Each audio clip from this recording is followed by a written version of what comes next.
All right, here we go. All right, guys, welcome back to the 24 Down podcast. Little surprise episode for you guys. We wanted to take a little bit of your time this holiday season and give you guys a nice little surprise bonus Christmas episode with all of the admin. So let me introduce all of them. We'll start off. We got Wolfie. Wolfie, how's it going, man? Hey, it's good. Merry Christmas. And we got Andrew Kindler. How's it going, everybody? Merry Christmas to everyone. Francis English. What's going on, everyone? Merry Christmas. And Vincent Buddha. I'm dreaming of an icy hot Christmas. You like how I called everybody by their full name except for Wolfie? Did you guys catch that? I think it's because like the names that pop up on Zoom, you know. No, but yeah, we just wanted to. Sorry about that, Carl Wolf. That sounds even weirder. He looked like what's that called? Forget it. Go ahead. Well, we just wanted to Boom. we wanted to take some time here as an admin team and get on and give you guys a little bonus Christmas episode. So that's what we're doing here right now. We got a little bit of a format to this. It'll probably go a little over the place. And that's fine, but we hope you guys enjoy it. Any of you guys have anything you want to start off the show by saying?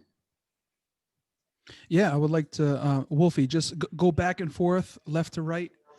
You look, just do a little bit. It looks like Neo from the Matrix, you know, with the bullets going by him. You got that good internet, baby. You got that good computer. Anybody wants to buy me a computer for Christmas, I'll send you my address. Thanks. 1985 and newer only. Yeah. Nah, man, Love you guys. I'm thankful to be a part of this podcast. I wanted to be like episode 1, but I didn't even know about it when episode 1 came out. I was like, Hat, get me on, bro. And then, soon after that, man, like, becoming, part of behind the scenes and stuff, and just love what's going on our podcast. Love what's going on in our world of 24 Down. And it's just amazing hearing the stories. It's awesome that now we're in the Christmas season, and we just want to give you more, baby.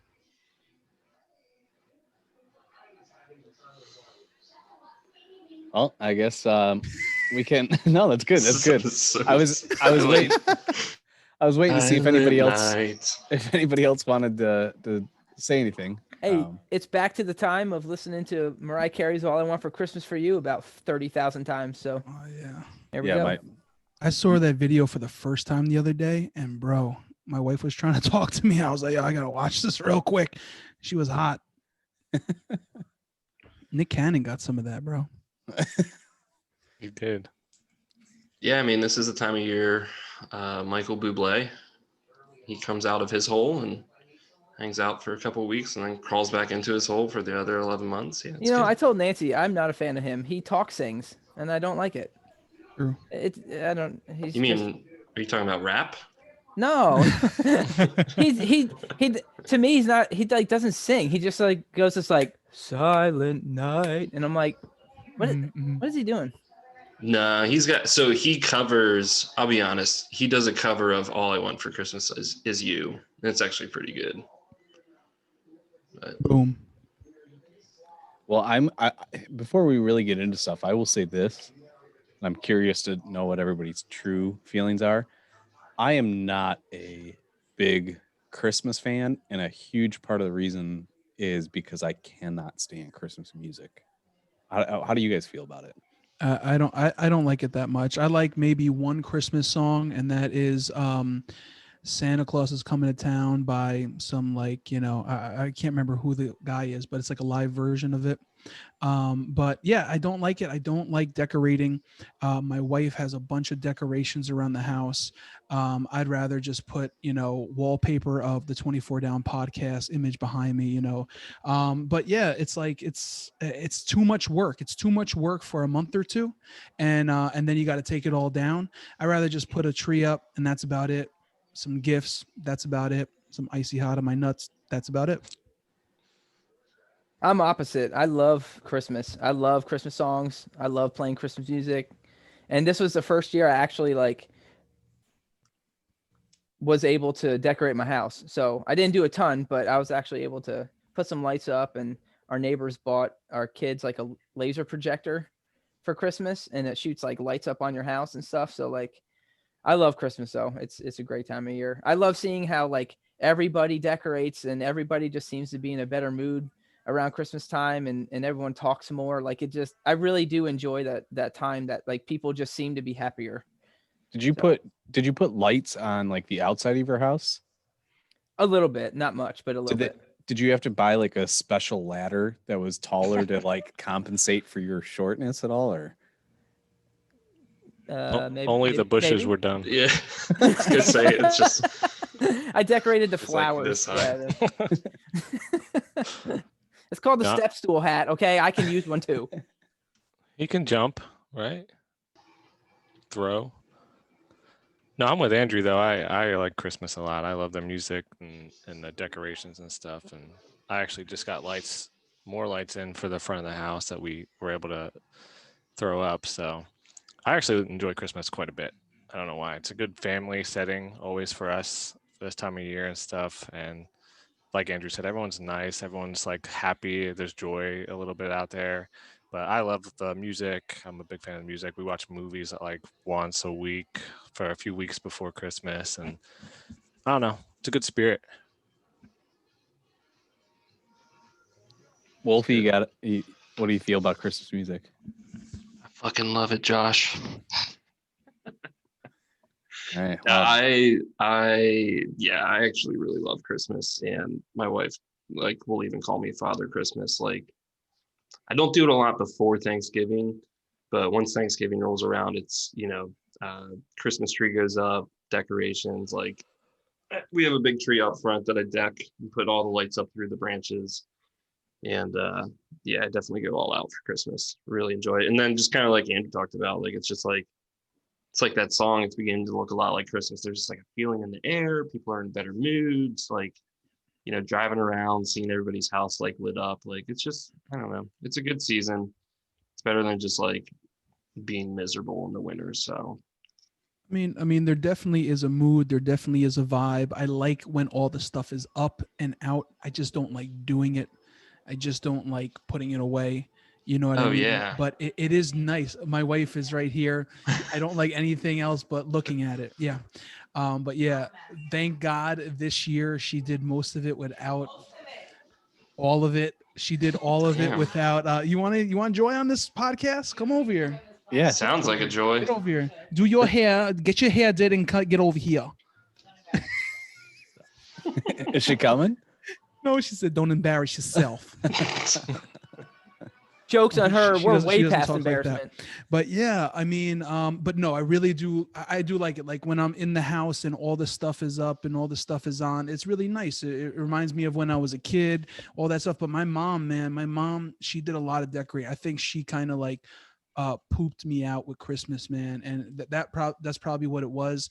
My wife says, where do I come from? Because my mom loves to decorate. Her house looks really nice, but Joy does a good job here, and she's always trying to do more. And I'm saying no, and we argue. And then I say, okay, I'll help you finally. So yeah, that's how it goes. Well, I love when people put it up, because to me it's more you're doing it for you, but you're also more doing it for other people. And like there was a house that someone texted my wife, and they were like, "Hey, go drive in there." So we jumped in our van, and it was like 5 minutes down the road, and we stopped there, and they were like, their house was covered in lights, blow up things. They had a train, like a train that was driving around. They had a movie, like a projector set up on their garage, and everything tied in, so the music would play and the lights would flash and it would play and it was just cool. Again, there was just like random people stopping and hanging out and talking, and Yeah. so again, to me, like that's just what it's about. I just enjoy it a lot. I wish you could like really see it, but it's dark out too. But the neighbors across the street from us have like 25 inflatables in their front yard. It's like Wow. every year they get more. It's just nuts. Wow. Quick question though. What is everybody's favorite Christmas movie? because you still gotta have one, even if you're not a big fan. Yeah, I mean, you do have one. Mine is probably Home Alone. Home Alone 1, the original, is really nice. We just watched like the Santa Claus, and I forgot about that movie. I was probably about like maybe somewhere between 10 and 13 when that first came out, and I was still a fan about the Santa Claus with, Tim Allen. That one's a funny one. But between those two, probably. Now, Some good ones. does it have to be like specifically a Christmas movie or like Christmas related? Are you talking like kind of like Die Hard? Well, I mean, I didn't bring that up, but yeah, I was thinking that, man. That's one of my favorites. That's an example. Yes. I have a favorite Christmas movie. It doesn't, I mean, it kind of has to do with, it does have to do with Christmas, but like not really. What is it? Frozen? Well, I want to see, I'm going to let you guys go. And while you're going, think of it. Like, what would be Hat's favorite Christmas movie? You guys think of it for a little bit. Was there a is it Saw movie set? Yeah, during Saw 16, The Grinch, or something like that? No, but that's a good guess. I have a guess that's but I can't say it right now because my wife is right here. I'm just playing, honey. Is it Two Girls, One Stocking? That's what I was Is it? Or One Santa. I think my favorite Christmas movie is the Santa Claus. I love that one. And then the other movie that's like set in Christmas time, but not specifically Christmas movie, is Trapped in Paradise. And that has Nicolas Cage, John Lovitz. Is hysterical. And it's set during Christmas. So that's probably my favorite one that's in the Christmas time. It's not specifically a Christmas movie, but Francis, did you get like advanced copies of that since your dad was in that movie? Yeah, growing up, I heard a lot of stories about when he was making that film. Did he give you like the dinosaur tooth he bought, and like all those weird things he buys? I think it's in my closet somewhere. Nice. No, Santa Claus is definitely my favorite though, as well, with Tim Allen. I grew up on that movie. I loved it ever since the first time I watched. I actually just watched that last week. That's like my number one. I watch it every year, at least that one. Yeah, my kids like that now. I think we just watched it last night. Good. I had a crush on that elf chick because I was around the same age, because it came out in like the early 90s or something. But that one elf chick who said she was like working on the hot cocoa for like 1,000 years or something like that. Oh yeah, me too. She was hot. She was cute, man. Yeah. I don't know about hot. I was like 6, but well, she was when I was that age also. Not now. Sure. Yeah. Kevin McAllister too. Previously. Come on, man. I mean, for Andrew as a fellow elf, I mean, she was quite a catch. Sorry. All right, come on, stick on the movies. Wolfie, you got one? Yeah. So it's weird. Like, I feel like the Santa Claus like isn't like always brought up, which I like love that it was brought up by 3 people out of the 5 of us here. I really like the Muppets Christmas Carol because I'm just a huge Muppets fan. Like, I'm obsessed with Jim Henson, and so I grew up watching that. My sister and I used to watch this thing called Will Vinton's Claymation Special. It was from like the 80s. If anybody knows what it is, I'll give them credit. But we had it recorded on VHS, and we watched it like every day, all year. But it's just kind of weird and out there. So if anybody knows it, you can get it on DVD. It's pretty cool. But bro, the Muppet Christmas Carol, bro, for real, that's like the best version, I think. Like, it's amazing. They like outdid themselves. And then, like, I remember seeing it, and I still, like, I would probably cry today. When like his like soon to be wife is like, yo, we're not getting together. She's like, the love is gone. Man. I would cry, bro. That was so sad. And that's why Spoiler. Oh, sorry. Yeah, I haven't seen it either. That's actually the director's cut has that in it. So Hey, come on, sing with me, everybody. It's going home and getting warm by the fire. It's true wherever you find love. It feels like Christmas. Great, yeah. What? Classic. I know all the Francis. words. I'm with you. Hat. Use that mute button. So, Hat, what's your movie? Do you guys think of it at all? Nope. Nah. Gremlins? No, I'll give. All right. Bad Santa. Bad Mars Santa. Attacks. Got it, bro. Bad Santa. Nice. Bad Santa for sure. You could be one of the elves, bro. It's For totally sure. a Christmas movie. It's about Santa. I mean, it's Mhm. more so of like a heist movie and less of a, like a Christmas movie, but It it's deals with Christmas and Santa and elves and Christmas yes, time. So yes. So more yeah, than some movies people bad consider a Christmas movie. Bad Santa for sure. If I discount Bad Santa, then I would go Home Alone, just because it's like it's original.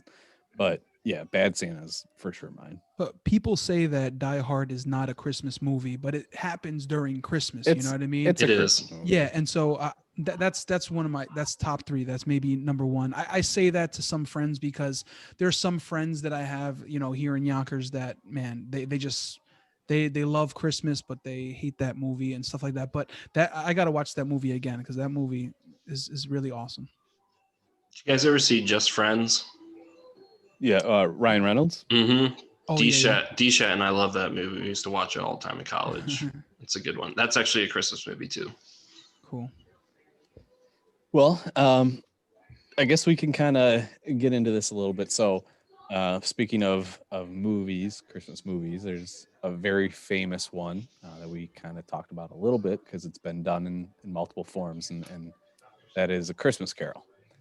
And the premise of A Christmas Carol, as you guys know, is you got the Ghost of Christmas Past, the Ghost of Christmas Present, and the Ghost of Christmas Future. So we kind of wanted to take that on and going through this episode.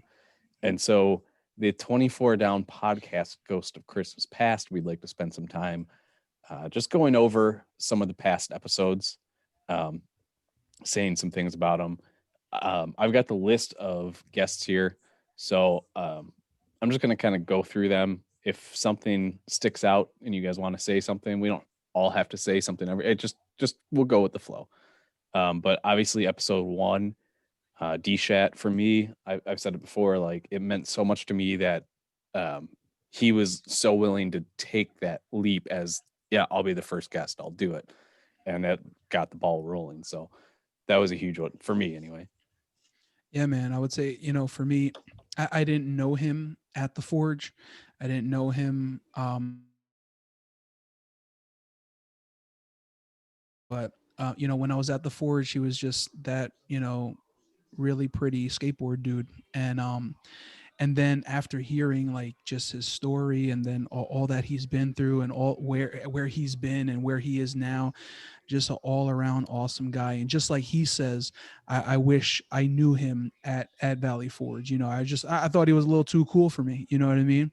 But I really do wish that, especially that even he lived on 24 when I was there, because we would have had a really awesome time. And I really liked that episode because I got to know him finally, and really awesome guy, man. Yeah, I definitely love just how genuine he is. He's such a rare person in the way that like he's just so honest now, and I love how I went over with his bonus episode. Or, he changed so much from college and being insecure and just kind of all that stuff he dealt with to now. Like you hear him talk and you're just like, dude, this guy is so different now.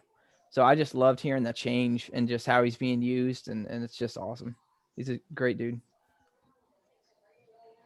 They say sex sells, and I don't think you could have picked a sexier member of 24 Down to start this podcast off right. True. He's Well, got it. He's two got sexy it. guys. You know Two what? sexy guys on the first one. There you go. But for real, D-Shat, whatever it is, he's got it. And I'm so excited that he has his girl right now, PETA. And I think I might get to meet her soon, which I'm kind of excited about. It's the beard. Mm. So I don't remember, and maybe you guys can refresh me when we get to each one of your episodes. I don't remember like when the time when in the timeline I asked you each individually to jump on as admins. But our second episode was with Andrew, and were you an admin yet at that time? No, you asked after that. I think it was maybe 5 or something episodes in. It was a couple episodes in once you asked us. Yeah, well, so like Andrew's episode, I knew it was going to be good, and Andrew is one of those guys that like just has a voice for 24 Down and like represents 24 Down well, and so um, I, I'll kind of leave it at that. Like I knew that you would do really well representing 24 Down as a whole, and you did. So, But he wears 24 Down well too. I think Andrew's episode, if we're on there, right? Andrew's episode, I mean, like I didn't hear, you know, obviously with all of us, we don't know what happened after the forge and stuff. So it was really awesome to hear about just his time in the service and just the camel story and just, you know, him, you know, getting with Nancy and getting jiggy with it and, you know, having two, you know, daughters and all that stuff. It was really awesome. And just knowing that he's at a good place and everything. And really awesome episode, really awesome guy. I don't know if I shared this on any of the other podcasts yet, but Andrew and I figured out that after I listened to his, which was like well after it aired, it was after I got on, I started listening back through all of them. Andrew was actually overseas with a kid that I knew, who I'm really good friends with, his brother-in-law, and I think you guys have had like drill and stuff together, but it was just crazy. I just messaged him and was like, where were you at? And like, this is weird, but do you know this guy potentially? And then he sends me a picture of them together, and it's just like, what the crap? It was like, it was just cool. It just illustrates just like how small of a world it is. Yeah. Well, I love the thing that came out of it was the camel thing has become such a joke in Nancy's side of the family that they love to like say stuff and they'll buy me Pop-Tarts and like they think it's like such a hilarious thing. So I'm always getting gifts from her family and all these things of camels and stuff like that. So it's been like really fun to just that's a way that like the family has connected through. And so it's been kind of funny.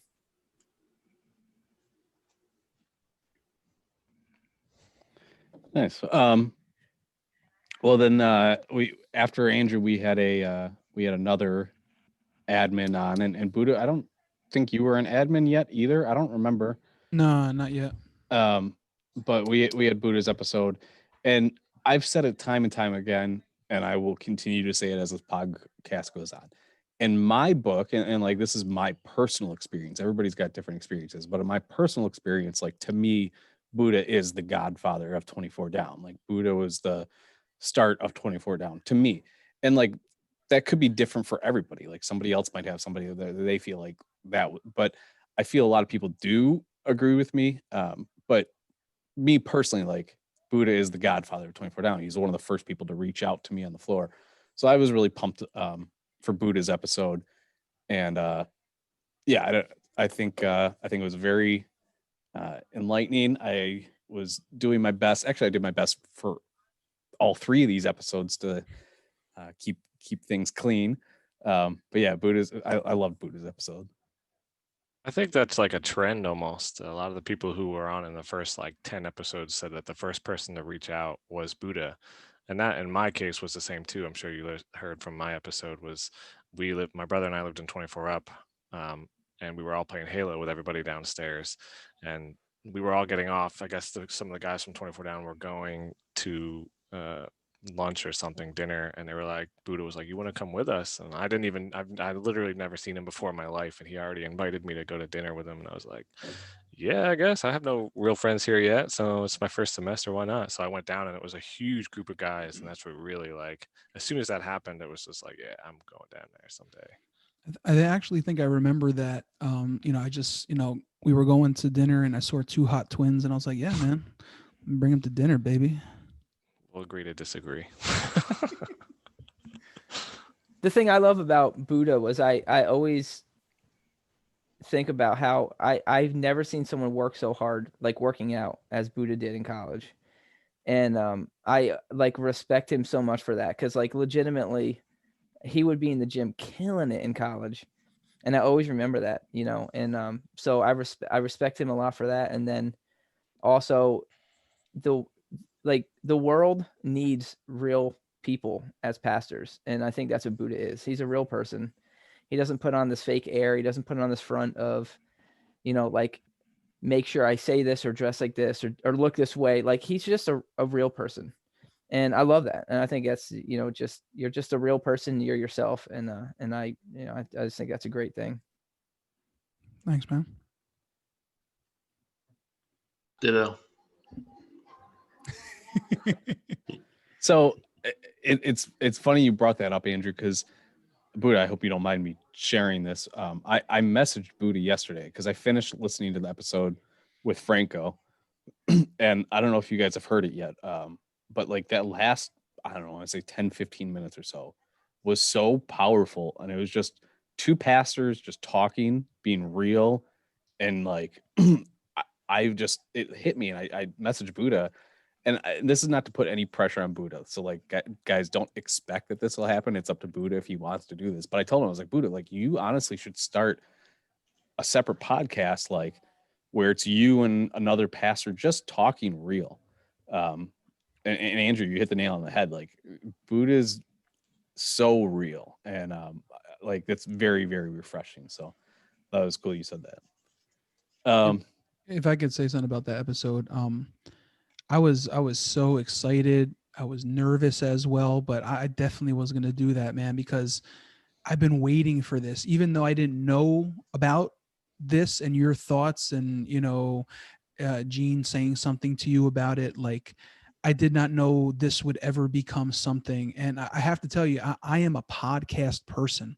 I listen to probably at least 10 podcasts, 10 different podcasts a week. So that's sometimes even 15 or 20 a week, because some of them have Patreon bonus episodes and stuff. So like, I'm a podcast head, and like mostly comedians, things like that. And when this came around, I'm not even playing around. A podcast head is saying that this is my favorite podcast. And sometimes I don't like doing episodes because I want to like be surprised and I want to listen to it. But at the same time, when I do an episode, I listen to the whole thing just to support us, even though I don't want to listen to myself, but like, this is my favorite episode, and I'm not even playing about this, man. And, just to, for you to say, and for others to say that, I'm the godfather of 24 Down. Like, I never set out to do that. It's something that just happened. And I never even looked at myself as that until you said it, and other people were like, yeah, I think so. And it's cool because, we had some great RAs. I mean, we have an RA right here, in Andrew. But like, I always thought maybe I wanted to be an RA because I wanted to be a leader on the floor. But what I found was that you could still be a leader on the floor without being the number one leader, the RA. And once I was the ARA, I knew I did not want to be the RA because I was more on everyone else's side. And I think our RAs were on our side. Carlos was the very strict one, but it's the one we also had maybe a lot of fun with as well, because we were just getting under his skin, but yeah. Well, we had after Buddha, we had episode 4, which was Big Daddy, and man, it's one of those things where like I could always picture, or not picture, I could always hear his laugh. I can, like, if I think about his laugh, I can hear his laugh. But then like actually hearing it again, man, like it's just like a breath of fresh air in a way. Like and his episode was so up and down. It was really, really like funny at times, and then really, really serious at times. And it was so good. And Big Daddy, he's just a powerful guy. He talks and you're going to listen. So that's kind of my thoughts on that episode. Yeah, man. That one, like, I would have to say in ministry, it's not that I had an easy time in ministry, but I had an easy time in getting positions in ministry, because mostly it was my home church. And a lot of times you don't get a opportunity in your home church because everything is just taken, right? So I in college, I got a position while I was still in college. And then after college, I had that position. Plus I was a teacher in the academy. And then I got the youth pastor position, then the lead pastor. It's like what people dream of. I didn't dream of that. I dreamt of just being a kids pastor. So that's all I wanted to be.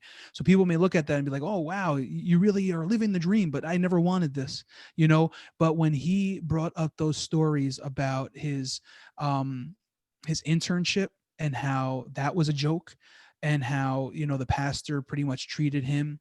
And that guy was just dead inside, man. He was emotionally dead, spiritually dead. I feel so sorry that he was under, because if he was with someone else, you know, maybe, you know, you never know. Big Daddy would be, you know, a pastor of a church today. You never know. But that really hurt me. And I actually, I hope he doesn't mind. I reached out to him and I was like, bro, if you want to, you know, preach at my church, man, hey, let's do it. You know what I'm saying? We were thinking of doing like a virtual thing or maybe an in-person thing, maybe when this whole pandemic's over. But I was like, someone has to give him a chance, you know, man. And I saw him preach with his shirt off, bro. Okay. Yeah, man, I really felt for him, man. And I was like, how dare churches, how dare the AG, how dare, you know, some of these pastors, man. And it's really sad. It's like, it really is not what you know a lot of the time, it's who you know. Obviously you got to get yourself educated and get experience, but you know, it's sad that you need to know certain people to get positions and things like that. But that's how the world works, and it sucks. You know what I mean? But man, that really, my heart went out to him. You know what I mean? Because I hate for ministry to get a bad name. I hate for God to get a bad name. I hate for the church to get a bad name. And a lot of times that happens because of stupid people. Yeah, I have to agree with you. I loved his episode for a couple of reasons. One is because Rick is such a character, you know, and you go to anyone that was in school, even people who didn't barely know him, like they're going to remember him because of the character he is, just because he's loud sometimes, he's crazy. So even whatever he's passionate about, good or bad, you remember it, like, well, to this day. So who he is as a person is just awesome. But the podcast was great for another level because of that reason. He opened up in a way that no one expected him to, and we all learned another aspect about him when he was in college and also after, and some of the struggles that he dealt with. And it was really awesome to hear about, and it was definitely eye-opening on like a couple different levels. But it was just nice to hear like the inside version of what he deals with or what he was going through while we were just enjoying his company, really. Yeah, I definitely think I think you just said it, like, Francis, like I was not expecting that much, just like just rip your heart open, like just authentic, like just genuine openness from Rick. Like I don't think I really personally connected with him much at college, but like I definitely felt like a personal connection with him through that episode. And you know, talking about, you know, the church that he interned through, and like I think I talked about it a little bit on mine too, just like, you know, Valley Forge and like churches, like people want you to look and act a certain way. And I feel like privileged that I caught on to that very early, like i.e. while I was still in college. And so I felt really bad, you know, for Rick, like kind of chasing this dream that maybe just wasn't right for him. And so, um, you know, it's a shame that sometimes you just pretty much have to get your ass kicked to kind of open your eyes up to some of that. But I'm glad he's really doing well. Like it's so cool listening. Like I said, I didn't really know him personally, but hearing like how he's he has a wife, he has his stepdaughters, I think now, and just, you know, the joy that he's getting from that. That's You got sons. that's great. I'm sorry. Two sons. I had two stepsons. Oh, I thought he had stepdaughters. I'm sorry, stepsons. It's cool. I mentioned it before, but with Big Daddy, that one of the most powerful memories of 24 Down in college was that night we did the softball game against the baseball team. And, you know, when he came over to us afterwards, like after we won, we were all flipping out and being excited.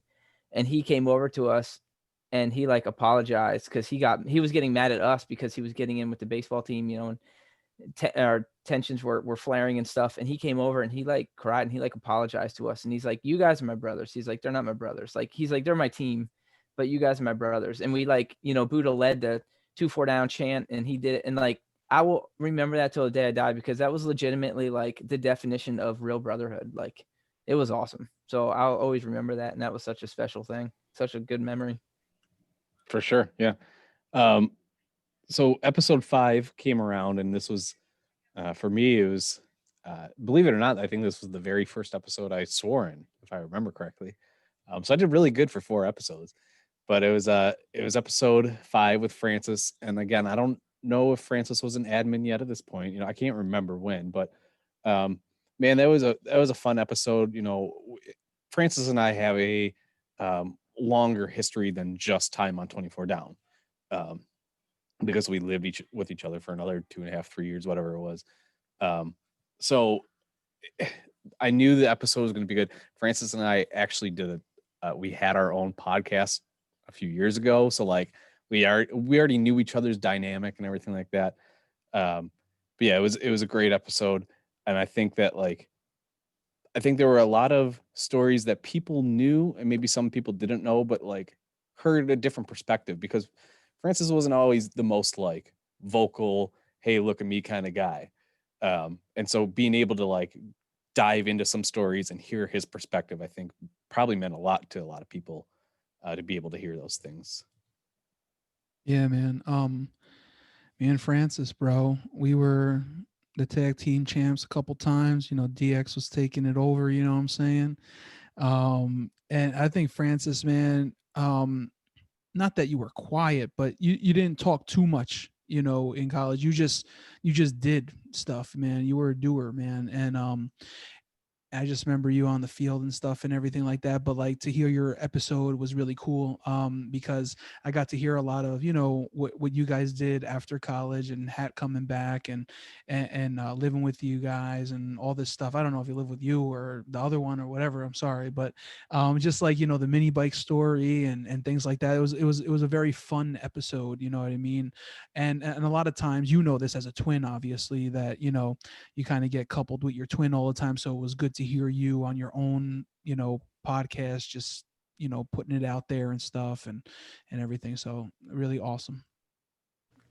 Yeah, I connected with Francis on a deeper level, during college, because he's one of those people that like we have the same interests in almost everything. Like we had the same interest in music. We both had the same interest in tattoos. We both had the same interest in cars. That was really like the big defining moment of our friendship. Was we started talking and hanging out, and then I was going to meet him and his brother to go to their hometown to do something. That was like our first time hanging out. And they went to meet me, and I had to meet them at a certain place, and I was sitting in my truck. Well, they didn't know I had my Dodge Dakota RT, and they like pulled up and they were like, "This is your truck?" And it was like instant. Like it was like, did we just become best friends? Like that's kind of how it was. And like ever since then, it was like we were always together, always talking, hanging out. So I loved Francis in college, and I love that our friendship can still continue to this day. But yeah, he was just an awesome dude. I just remember hearing the story about the mini bikes, and like immediately after being like, do you guys have video of that? Like, because it was like you were describing it so well, and I was like, this is how I'm picturing this, and I really hope it's what I'm picturing. And it was, and I was like, oh my god, it was hilarious.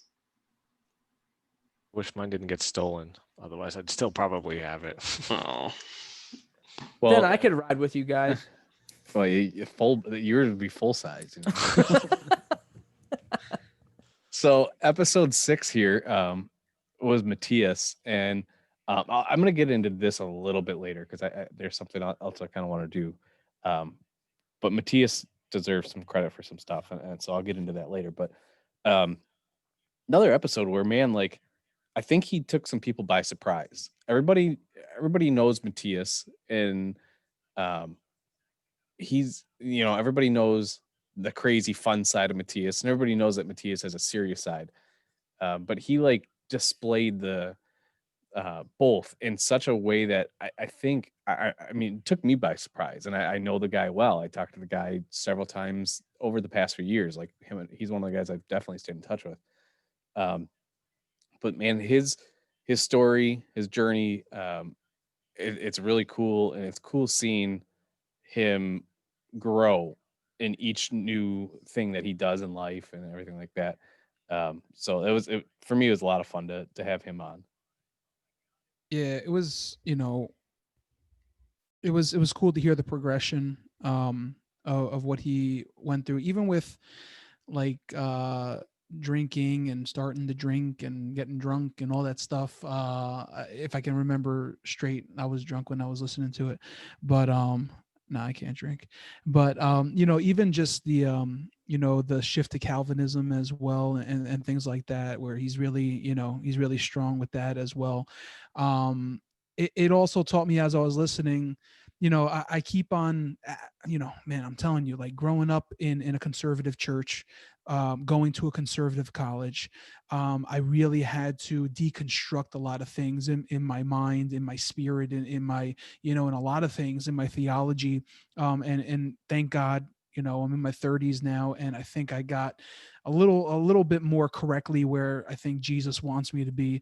But like, there's just so many phobias that you grow up with in a conservative, environment, with alcohol, with even, being an Arminianist, which I am, like it's like you always got to pick a team, but you don't have to pick a team. We can all love Jesus together.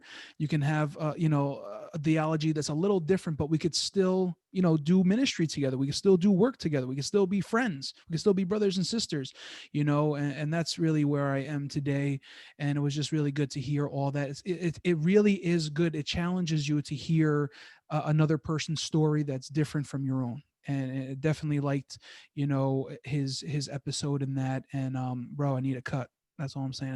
I need a fresh cut, man. Haven't had a cut since the beginning of March. Okay, March 2020. I do my own hair. Okay, this is ridiculous.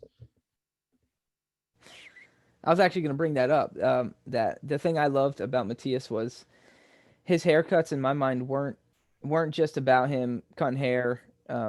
They weren't just about him maybe making some extra cash. Like he wanted to take care of his family. Like that's how I saw it. Like when we were in there, it was like we were talking, we were laughing, we were joking. He's cutting our hair, but it's like he wanted us to look good. Like he cared about us, and that was his way of caring.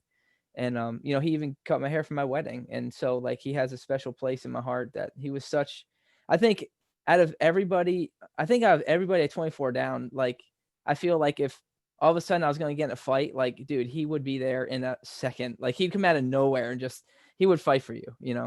And so I just think he's such an awesome guy. So Feel like Matthias, we could get him on a podcast and just have him just alone doing voices at 24 down voices, and you wouldn't even know it.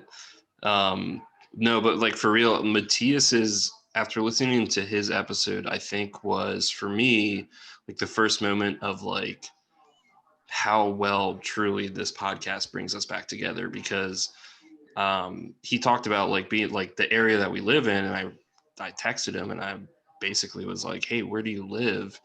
And we realized we lived 6 minutes away from each other.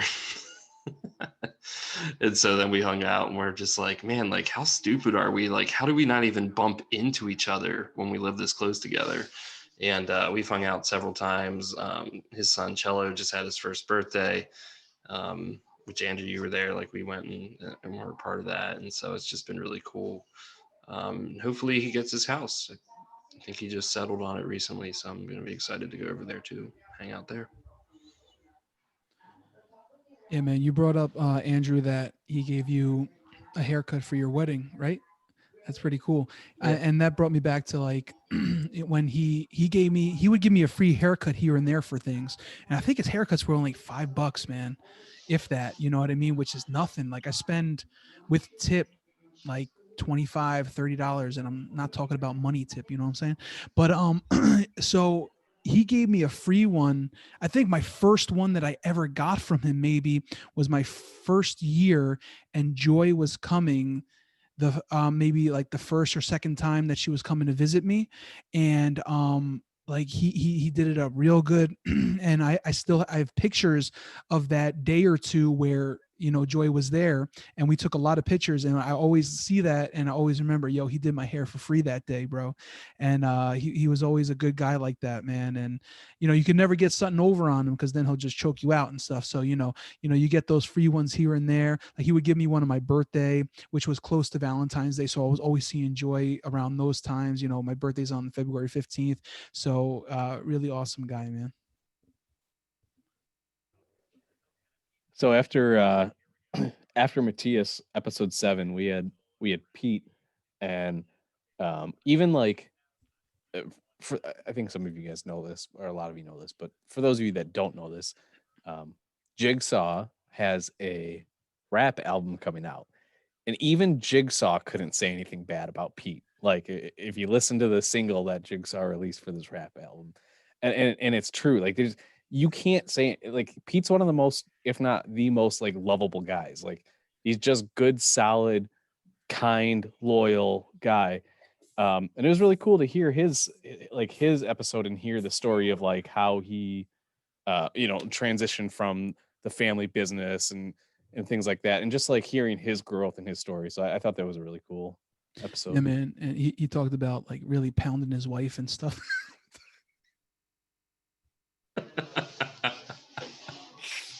It's just playing. He didn't talk about that. I was That's just like, I really must have funny. missed that on the podcast. Somewhere in the middle. But, if you didn't listen to it. It was a footnote. Yeah. Nah, sorry, Pete. I had to. But nah, man, it's funny because you would never be caught talking about that, man. You know what I mean? Even if it was your wife, just a stand-up guy, like, number 2 when it comes to, greatest people in the world after Jesus. Just an awesome guy, a really good friend too. You know what I mean? He was my roommate. We were going to be roommates, and then he said he was leaving. Then he came back. We were going to be roommates my second year, his second year, but that didn't work out. But our last year, it was me, Nate, and Pete. We worked out together all the time. We hung out all the time. We did a lot of stuff.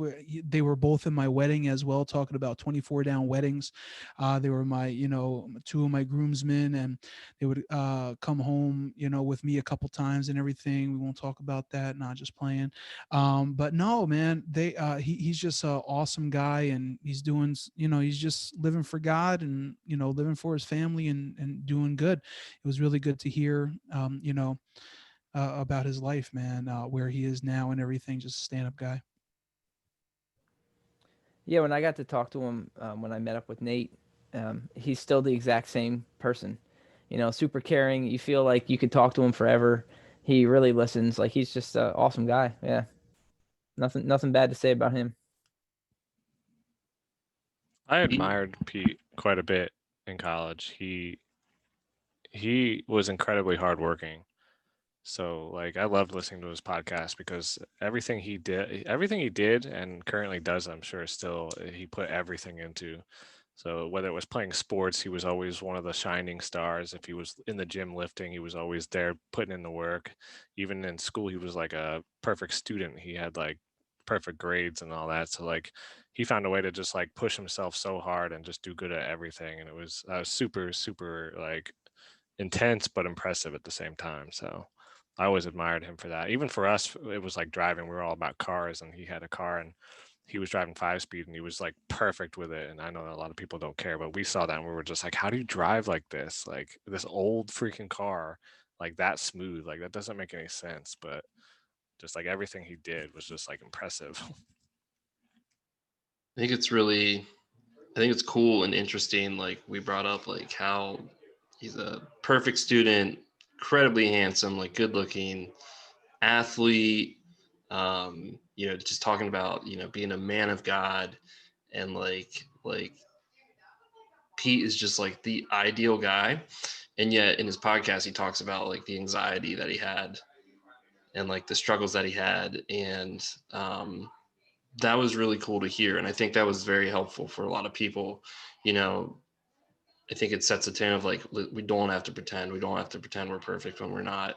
And like Pete's like the most perfect as it gets. And yet he still had those struggles and those challenges. And so him being really open for that. I even reached out to him like after listening to his episode and talked to him a little bit. I think that's a huge win for 24 Down. And I think that was a moment that also took this podcast, I think, to another level of like, hey, this is more than let's get together and reminisce, like, and like let's joke about like stuff, but like let's get real and let's help each other. And yeah, I really do think that was a moment where this podcast even turned a little bit into some of that.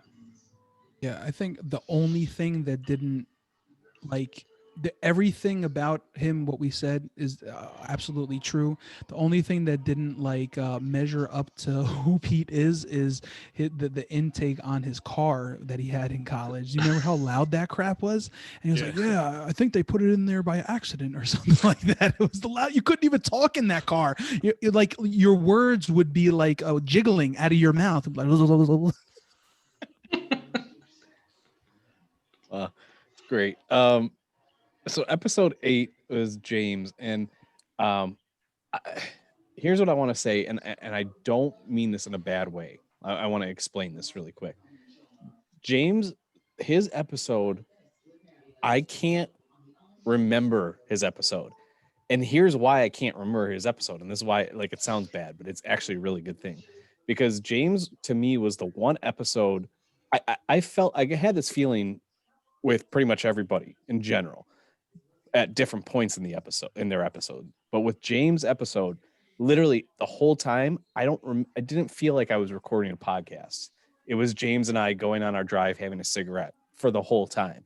And so I don't like it was just like that's the reason I don't remember is because it was such a just him and I just hanging out. I didn't realize that I'm even recording a podcast with him.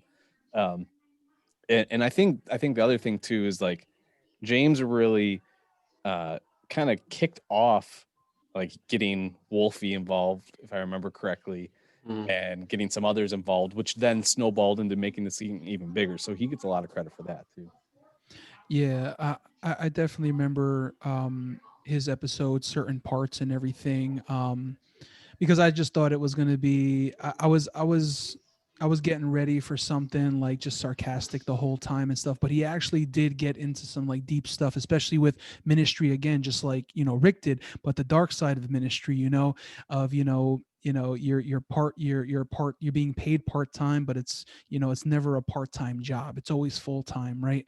And just the talent that this guy has, you know what I mean. And then hearing that he's possibly going to plant a church and things like that, or he did try to plant a church, or he's going to like all that stuff. Like this guy is really like talented and stuff, and really like gifted by God and everything. And just to hear about his house improvements and his boat and everything like that, and fishing, and he's pretty much a 60-year-old man in a 30-year-old man's body. So but it was definitely a good one. It was good to hear from him. Yeah, I love talking to James. I think out of everybody, I think I like to make fun of James and Hatmaker the most out of everybody.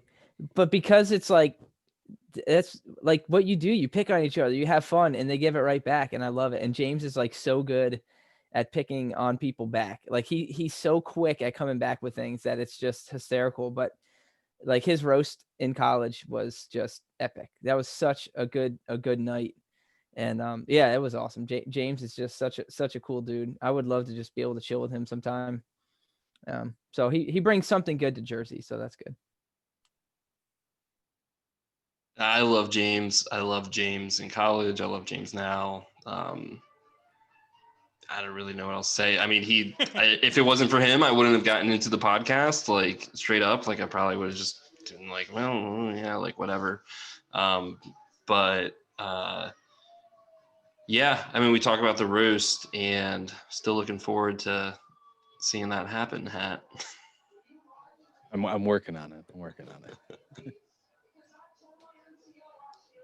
So let's see. So after James, we had episode 9 with one of the two Brazilian twins, Junior, and I mean Junior and Mike were my two like first friends at 24 Down at Valley Forge, and Junior and I like we had such a close relationship, and it's so weird like.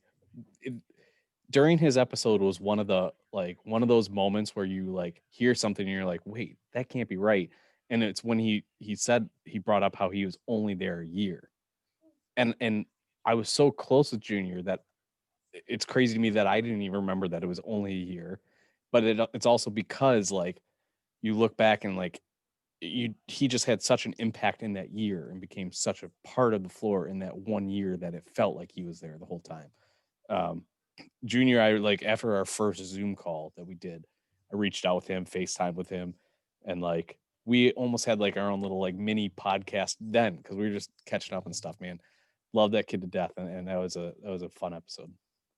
Yeah, man. Oh man. I don't know. We like to think that twins are very similar and things like that, but as it is with the English twins, very different. But also the Brazilian twins, man, so different. But like Junior just has like he's just so genuine. He's so jovial. He's so happy. He just exudes happiness out of him. It's like obviously he's been sad in his life and he's been depressed. He's been through a lot of things, right? But like I just whenever I think of him, I don't think of him as sad. I think of him with a big smile on his face, laughing, "Yo, what's up, Buddha?" Like just like, oh man, that's how I think of him. But like just he really opened up about a lot of things. He opened up about his divorce. He opened up about, and now, he's just doing awesome in his marriage and with his kids and stuff. And so, yeah, man, after his episode, I reached out to him or he reached out to me. I don't know how it happened, but soon enough, we talk almost every day. And we talk about like our weight loss journey. He's doing something different than me, but he is doing amazing. He's like working out like hard, doing weightlifting and so many things. I got him into like running a little bit as well. We did a 5K this past Thanksgiving, just virtually and stuff. And definitely want to see if I can come and see him in New Jersey, soon. It's just an awesome guy, man. Just so positive and just a lot of good things happening in his life. And he looks amazing. If you guys haven't seen him recently, his clothes are like huge on him now and stuff. And like his living room is actually like his gym. He doesn't have a living room. He has like 4 or 5 huge gym like pieces of gym equipment in there. He has like it's crazy. But yeah, him and his wife are really like big into that now and everything and doing real good and stuff. But just love talk to him. We send each other videos each day. We get Mikey on there as well. And Mikey's a little more quiet on there, but really awesome stuff. Yeah. So I connected with Junior pretty good in college. Not a lot of people understand twins unless you're like a twin, really. So we had that immediate connection that we were both bonded, basically. But yeah, he was always very close with a lot of people on the floor. So it's easy for a lot of people to say that they were close with him and Mikey because they were both so relatable. They were both so open. They were both so down to earth and eccentric. Like everybody who didn't know them wanted to know them, or didn't or wasn't close with them did want to get close with them. So that helped drive like the force between our relationship. But Junior is such a good dude, man. I was in his wedding and I loved every second of it, and I was like honored. He was in my wedding as well. I saw him a lot outside of school. We actually lived in the same area, so that was awesome. But yeah, I love that guy so much.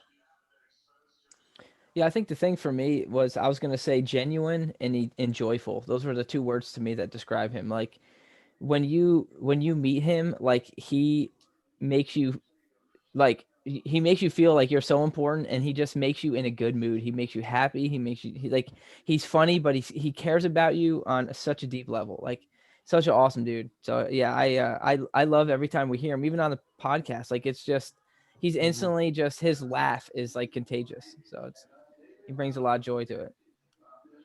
Yeah, he's like the guy where if I went to a 24 down thing or Vive or whatever and Junior was there, I was like, okay, this is going to be a good time. Just like you said, the joy and just he was so genuine. Like, and I didn't really know him that well in college, but like we would show up at events and I'd see him and we'd connect and like just we'd have a good time. And he didn't crap on floors and stuff. That we know of. Yeah, he's a better twin. He's a better twin. So one thing about episode 10, I think it caused a lot of people to have to replace speakers in their phones or their headphones or their cars or whatever. It was by far our loudest episode, Colleen, episode 10. But man, like the one thing that I want to say about Colleen's episode, and I'll keep this really short, is that I I love that she picked the Christina Aguilera Fighter song, and I know part of the reason she picked it was because it was from the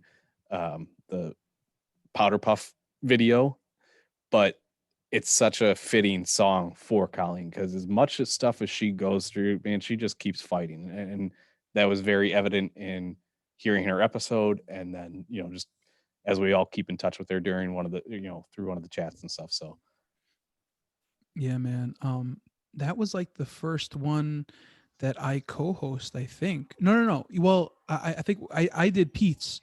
That was my first one. And then me and you, we did actually I think me, you, Andrew was there. Mhm. And I think Scorpion was there too. Francis was there. Wolfie, were you there? No, you weren't there yet. I No. don't think you were on with us yet. Yeah.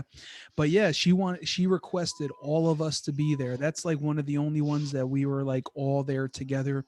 It'll be awesome to do another one like that. If you want us all, request us. You're probably not going to get us, but we have different schedules and everything. But so we were there. There was a thunderstorm where she was. I think there was a thunderstorm where I was too, but I know how to use technology a little better.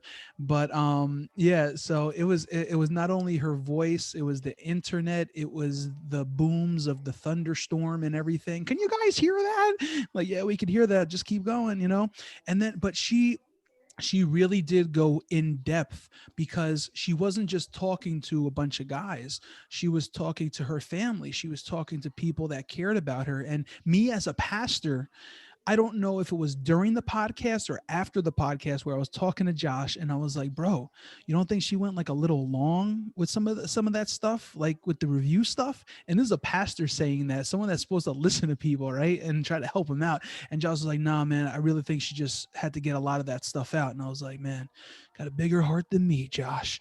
But yeah, man. And still, man, hey, we're still here for you, Colleen. Like, we're praying for you. We're praying for your boy through this whole crazy thing. Hopefully it is just strep, but whatever it is, we're praying for you. But it's awesome how she could be like so open with us, and she's in our chat and everything too, along with Erin and stuff. But yeah, man, I mean, she is a fighter, definitely. I think that's the two words to me that describe her as a fighter. I've never met someone stronger. She's so strong in what how she keeps going. And then I was gonna say loyal. Geez, I think she's been almost more dedicated to 24 down than a lot of us have. I mean, she never let the 24 down go the entire time since college. She's been 24 down for life, so she loves it, and I just think that's awesome that she's part of our crew. She's actually probably another one. I'd pick her and Matthias to defend me in a fight. So Yeah, I mean, Colleen's episode, I think, was another game changer for the podcast, because she was the first episode where it was somebody that didn't live on 24 down, but just wholeheartedly an equal part of it. And like you said, Andrew, like even more, like, I mean, her heart is for 24 down, which is so cool. Incredibly loyal and just not shy about it. And I love that. And so I think that again just shows that, this podcast, our floor at college, isn't just our floor at college. Like, this is what sets our group apart.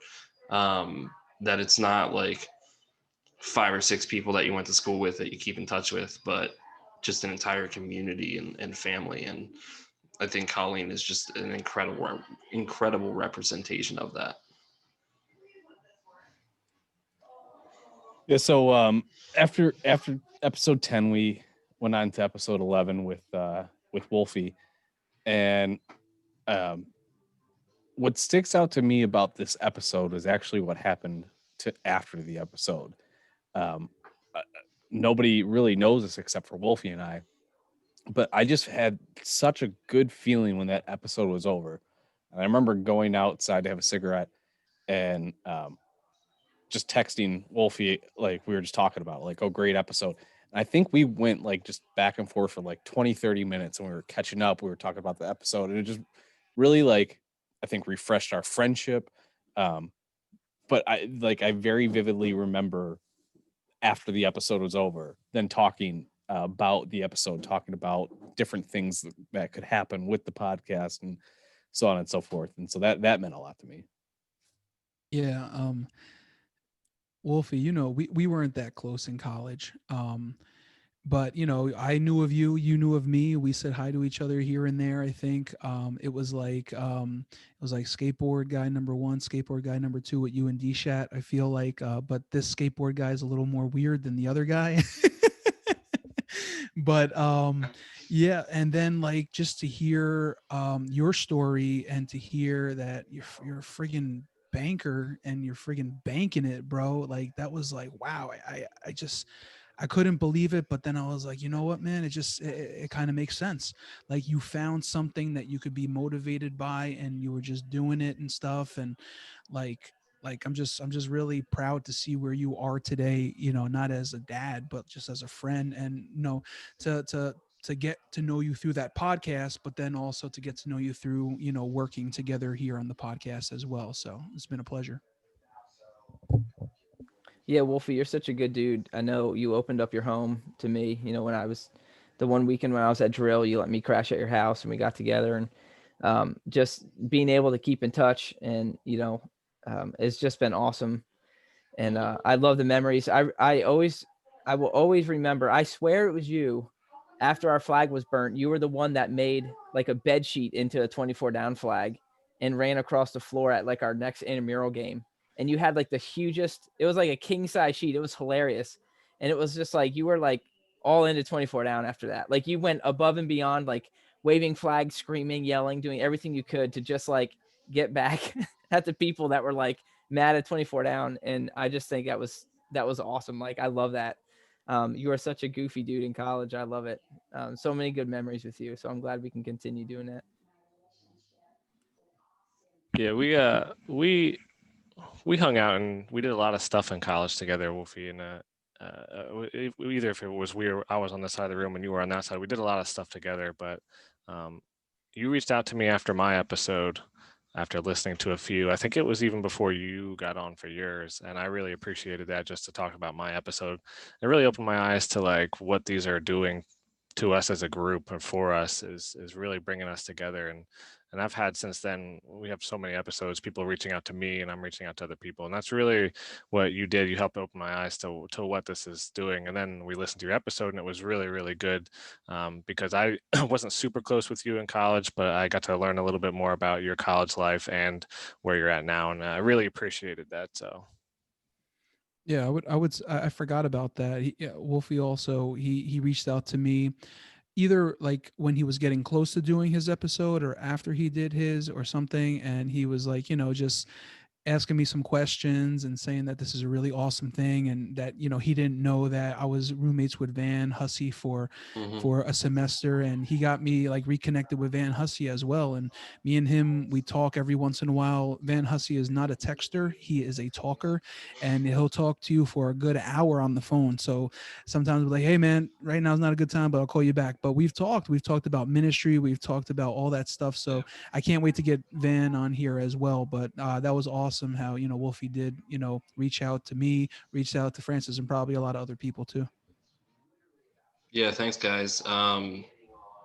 Yeah, that was my main thing with this podcast. Was I didn't want it just to be something like this where it's just you get on for an hour, 2 hours, 3 hours, and you just talk. But I wanted it to be something where I was talking to people every day, every week, which has been happening, and then I think that's just so cool, and that's why I was so excited to get on and be a part of this. Well, after that, we had episode 12, which was my episode. And the only thing I'm going to say is I'm sorry for my language. That was the realest mother effing episode I've ever heard on a podcast. Not just ours, but on a podcast. It was so real. It was so authentic. I felt your anger. I felt your hurt. It actually changed my mind about certain people at Valley Forge, especially like even going back to D-Shats and then hearing that same Don Meyer story. Like, how dare that mother frigger do that, bro? Like, I had so much respect for that guy, and you did that to one of my friends just because of the way he looks. Yeah, he's mad sexy, bro.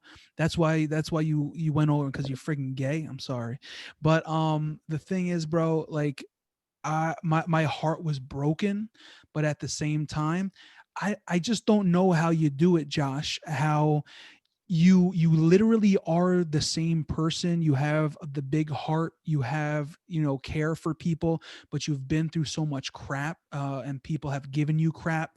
And even just with the, my phobia of being conservative Christian, with the alcohol and the cigarettes and the smoking and all that stuff, like, I'm over a lot of it, but still there's some phobia there. But like, I'm like, yo, no, my man Josh, like he's awesome. Like he has a heart, bro. Even like Rizzo, I don't remember when he said it, but he was like, he was listening to your podcast, I think, or maybe someone else's podcast, but you were hosting it. And like his wife said, oh, he's such a softie. But like, you're a hardcore softie, bro.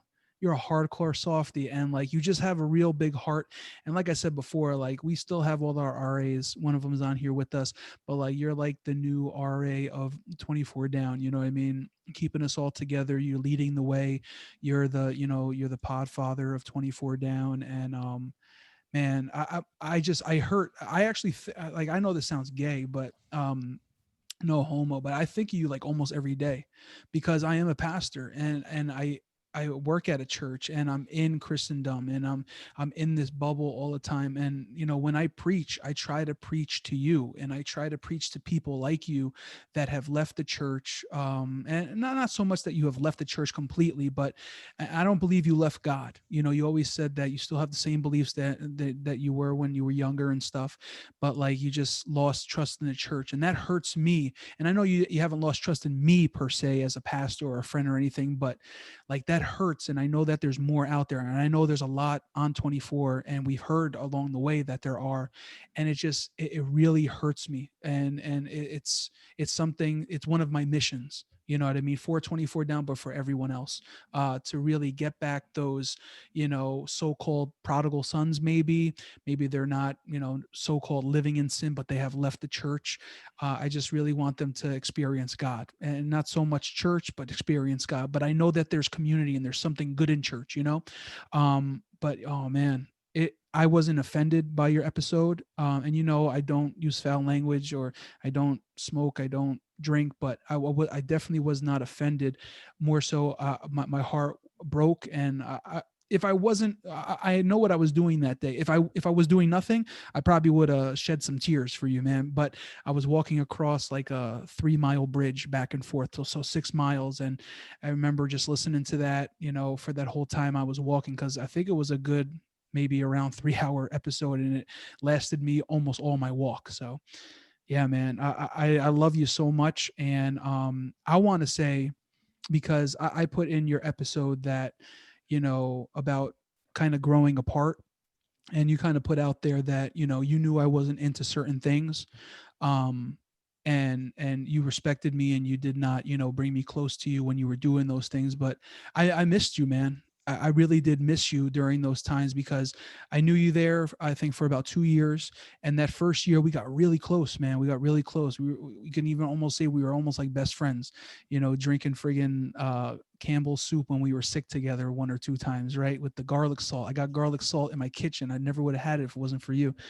But yeah, man, we got really close. No arms, man.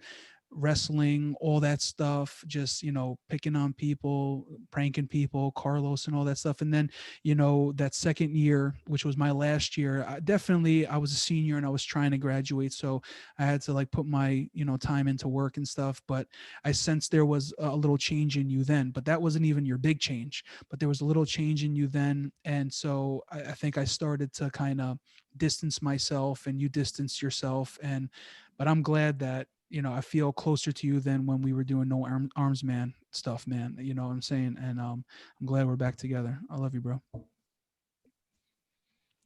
Yeah, so like you said before, Hat, we spent a lot of time together in and out of college. It was something like 7 or 8 years total that we lived with each other, and like made each other's friends and stuff. But one thing that your episode really showed, and proved really, is that what type of person you are is passionate. And no matter what it is you're doing, you're passionate about it. And if people don't believe me, just have them look at your tattoos, because like aside from a fork and maybe a couple of smiley faces, everything that's on you is something that you've been or are still passionate about. And that really tells a lot about who you are, because it tells that you're caring, that you're loving, that you're hard when you need to be, but you're soft. But really, what it comes down to is you name all these people as parts of the 24 down community, but what you really bring to the table is like you're kind of like the glue. Even when we were in 24 down, you were like, let's go do this, let's go do that. You were pulling people in, bringing everyone together and stuff. So you were really part of like the glue of 24 down. And even to this day, in this podcast is a perfect example of that. Is you're putting this together to help keep us together. And that says a lot. And that's pretty much why like we had no problem hanging out with you for 8 years or so, and I would do it again in a heartbeat if you lived right down the road, trading wrestling cards and playing Pokemon or whatever it would be. But no matter what it would be, you'd be passionate about it, and that's huge. Yeah, I mean, Hatmaker, I think the same. What Buddha said is perfect. Like you have a really special heart. Like you are very dedicated to people, and I've told Nancy, I'm like, dude, like if I could hang out with you, I feel like we would just. I mean, it would. I know it would. It would instantly just be like old times, and it would be even better. Like I know how dedicated you are. I know how like I've told Nancy, I'm like, I would trust Hatmaker and his wife to like watch my kids because I know his heart, and there's people I go to church with right now that I wouldn't even do that with. But like, I know you and I know your heart and I know just you're such a good dude, inside. And so I just, yeah, you are a very, very special person. And I have to echo what Buddha said. I also felt that same way. I listened to the podcast and I remember going to Nancy and I was just like talking. I talked to her for a while because it was the same way for me. Like my heart, I agree. My heart broke listening to that. Because I think there's a lot of people in ministry or in leadership roles in churches, college, whatever, but like in a Christian role, and they don't realize the damage that they can do, um, by how they act or things they do. And I think it plays into Baldwin's episode too. He kind of talks about that too. But man, I pray for you. I pray for you guys. I'm sad. I'm sorry that people in the church and people in Christianity like hurt you that bad because that sucks. It really it really does suck for sure. But yeah, I always tell people I'm like there's people are stupid and there's people in church, which means there's stupid people in church, and it's true. There's dumb people everywhere, and that's the same people up on stage and in the audience and wherever they are, there's dumb people, and it just sucks to. Yeah, Buddha preaches. I mean, he's stupid. No, I'm just kidding. But no, that it really was. I really appreciate you opening it up and just being honest with us about your hurt and the different stuff. But dude, you're such a good dude. So. Yeah, I had no idea. I just learned like I had no idea that Hat smoked and drank. Like that was just crazy to me. Sometimes I like to shock the world. Yeah, that's all I have. No, it's good. I just the one thing I want to say based on like what you guys are saying. Well, first of all, like thank you guys. That was awesome. But specifically to Buddha and Andrew, just so you guys know, like my intention was not to like change your guys' minds on how you viewed certain people. I was just trying to be as like genuine and real and tell like my side of the story. That I don't want that to affect your guys' view on those people. I was just giving here's my side. So I hope my intention was not to taint anybody's thought of those people. So No, definitely, man, and that's where the softy part comes in. Don't worry, man. We know you didn't go out to do that, and I'm happy that you were authentic and you were real about it, and you talked about it, and you kind of opened up our eyes about some of these things because, like, man, my eyes had to be opened up to a lot of people in my life because I'm someone that just follows someone. I respect them. I just give them respect. You know what I mean? I could have even been I don't want to get political. I'm not going to. But, like even my own pastor, when I was like serving under him, like I would just serve under him and just keep on going, keep on going. And then someone said something negative about him one time, and I was like, whoa, oh no. And and then I heard a lot of other things negative about him, and I was like, oh no. And I tried to stay clear of it and stuff. And then finally it came to almost his downfall, where he just had to leave. He just had to leave. We were in so much debt. He put us in a bad position, all that stuff.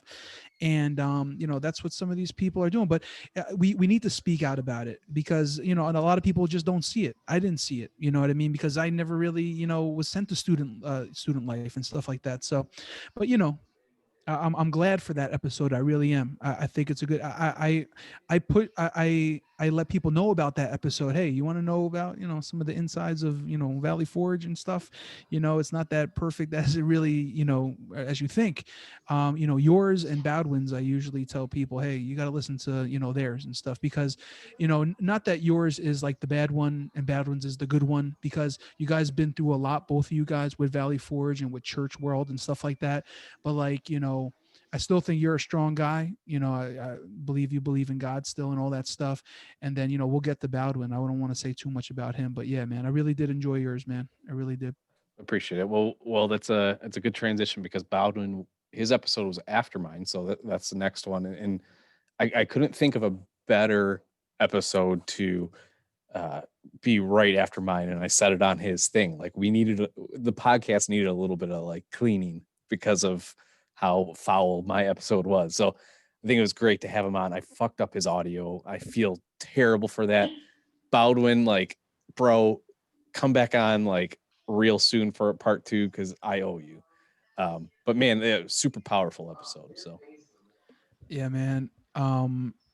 Like right after yours, like, because he got into some crap, especially with the branding and things like that, but to hear the stuff that was said to him because of branding yourself, like, I mean, come on, like, like that episode almost made me want to like throw up as well, hearing about the things that he went through with the leadership at Valley Forge, but then to hear about the stuff that he went through in the church world, and then to see where he is today is just like amazing, that he didn't give up, that he didn't just give up on the church where he could have given up on the church, and then to see his smoking hot wife and all that stuff. But anyway, yeah, man, that episode was really good to listen to. It was not only an eye opener, but it was like good news after some bad news. You know what I mean? Yeah, he was one of my. So like Baldwin and I came in together and left together. So like we were super close, and we talked about that in like the Wilson's episode. But just hearing, yeah, like I like the whole branding story. That was my freshman year, his freshman year. Like I remember like the silliness of it. Totally didn't know like any of like that heavy stuff about like the admin and like what they were doing, and so that was just like crazy. But I was really excited. He was I think that might have been around the time where I kind of approached Hat about maybe being an admin, or I guess just like being involved. And Hat was like, well, do you want to be an admin? And I was absolutely. But Baldwin was like the first person that I was like, get on the podcast, get on the podcast, get on the podcast, like just harassing him and like asking him to do it, because like, I just knew he would have so many good stories and such good insight, and the growth that he has had from like Valley Forge to now is just like, I wish I had that growth. Like he has just become an incredible person, and wasn't an incredible person in college, but like, back then it was just a lot more like silliness and fun.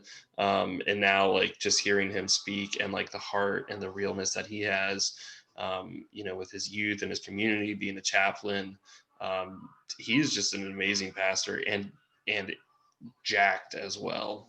That dude is ripped, and I love him. And Unork. I think it's the beard. He's growing the beard again. I think that's what it is. No, but Matt and we had a good connection in college. We played video games together a lot. We were very competitive about it, and we spent a lot of hours playing video games when we should have been in class.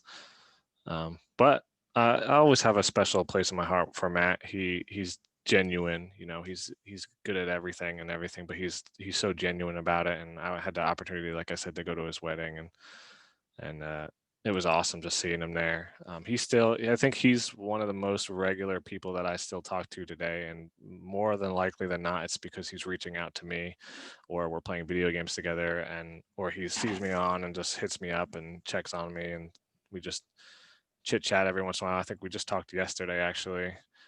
But yeah, Matt, he's such a good dude, and I'm so glad that he met Anastasia. She's such a nice person. We hung out with them out here in King of Prussia. If anyone's ever in King of Prussia, I'm only 30 minutes from there. You guys, or anyone listening can hit me up and we can hang out. But yeah, Matt's just a good dude all around, and his episode was so good, and I related to a lot of stuff he was saying in his episode. And I was also there when he got branded. I think it was just me and him walking around. We weren't even intended to get anything done like that, and we walked into someone's room and they were doing it, and he was like, all right. And I was really surprised, actually, at that point, for even him at that point of his life to do it, but he did, and it was really funny. I didn't know that he was gonna get in that kind of trouble, though. But yeah, Matt's awesome. Yeah, I connected with him on such a goofy level. As everyone knows, we would do Joe and Lucifer, and he was like that guy that I connected with, where we could just like read each other perfect, and we would just play off each other. And we were so. I mean, our characters we made up were the dumbest things. Like, I look back on it, and I'm like, we were just so stupid, but we had so much fun with it. And I loved hanging out with him. But I was gonna say what Wolfie said too is seeing what he has matured into. I truly think Buddha and Matt are like, they're the next generation of pastors, but they're going to be they're going to change Christianity for the better, because they're real people. They're not in that realm of like, you have to act this way and do this certain thing and be this way. They're bringing a realness to the faith that is needed, and it's desperately needed, because people are walking away from the church because they know it's fake. They know so many people are fake and just putting on fronts when they walk in church. And so I think Buddha and Matt are just that. They're that next generation that are they're bringing it, and they're I love that Matt and Buddha, saying again, like, honestly, both of them, they're not afraid to be funny and goofy and hilarious and be real. But even now, like, I love when he gets on, or when we talk or whatever. And like, when I was at Wolfie's house, we called Matthias, Wolfie and I, we called him and put him on speaker, and we were talking as Joe and Lucifer back and forth, and like, he's just not afraid to just be goofy. But he's such an awesome dude. And to see him, like you said, all the stuff he's doing is just impressive. He's like speaking at conferences and stuff. Like, he's really impressive. He's an impressive dude. So I'm in better shape than he is. I'm actually bigger. That's why I wear this loose shirt, because I don't want him to feel bad. Nah, but I was gonna say, man, he's just too sexy, bro. He's just too sexy. I'm trying to get to that sexy pastor status. You gotta be careful. Carl Lentz, man, he was, a Hillsong Church, bro, in New York City, bro. He was cheating on his wife. Probably that was crazy. That was crazy. Yeah, that was a big eye opener. You just can't be that sexy. So Matt, don't get that sexy. Well, so after Bowden, we had episode 14, and the Thomas Rizzo episode, which man, it was I think that might have been one of our early episodes that was like pushing the limit of time. So much so that I actually had to split it up into two separate parts. But it's funny because, he's telling me beforehand, like, yeah, like, I don't really know. I'm not going to really have much to say, probably. Like, I'll do it, like, whatnot, but like, it probably won't go that long. And then, it just goes. And Tom's one of those guys, like, it's evident in his podcast. You can just sit down. Doesn't matter who you are. You can sit down. You can talk to him. You can have a conversation with him. Like, the guy is just so relatable. And I think that really showed in his episode. Yeah, I enjoyed his episode because it was a little different. Now, obviously, it was, friends sitting down discussing things, and definitely that was really cool. But also it was a lot about social issues. It was a lot about politics. It was a lot about music and art and everything like that. And I really liked that. I remember I was doing some exercise, and also when I was listening to his, I was walking around a track, and I remember it vividly. It was just nice. And like we always say, he's like the smoothest cat, man. He's the smoothest guy on 24 Down. He's just really awesome. I mean, I'm just so happy where he is today. I'm happy that, he's got his beautiful wife and another kid on the way, Junior there as well. And not Junior, but the what is it, the eighth by now? But yeah, man, really awesome guy, and just the easiest guy to talk to. And if you find him in your room and you've never seen him before and he's rapping and he looks high, you just become his friend. That's all.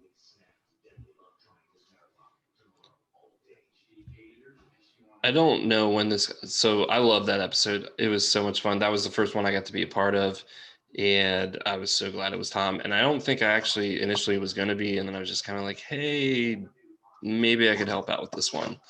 And Tom coming with like the drop machine and everything. But it was so funny because he was so excited about the drop machine, but then we were just having like, it was just like regular conversation that he just forgot about it. And it was like, oh shoot, yeah, I've got this. But yeah, like Tom's like was just like, it set that tone of like, don't be anxious, like don't feel like you have to come on here and perform. Like you can just come and just talk and hang out, and like we're gonna have a good time.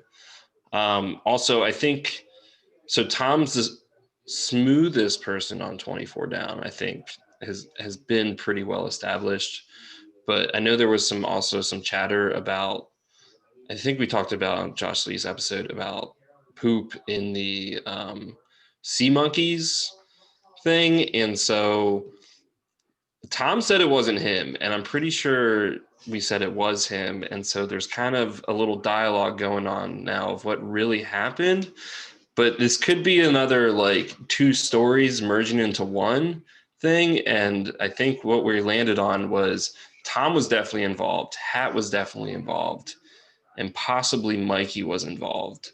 Was this So before or after my triops was killed by yours, Hat? It was all the triops were dead at this point. Oh, okay, all right, But good. the bull, I'm glad Mr. Kennedy died. But the bull was he died after Alex Trebek though. Ow. Oh man, Rizzo for me, he was definitely one of my closer friends in college. I connected with him. He's one of those people that you're around him and you're like, dude, I'm so glad he's my friend. Like he's just such a cool guy.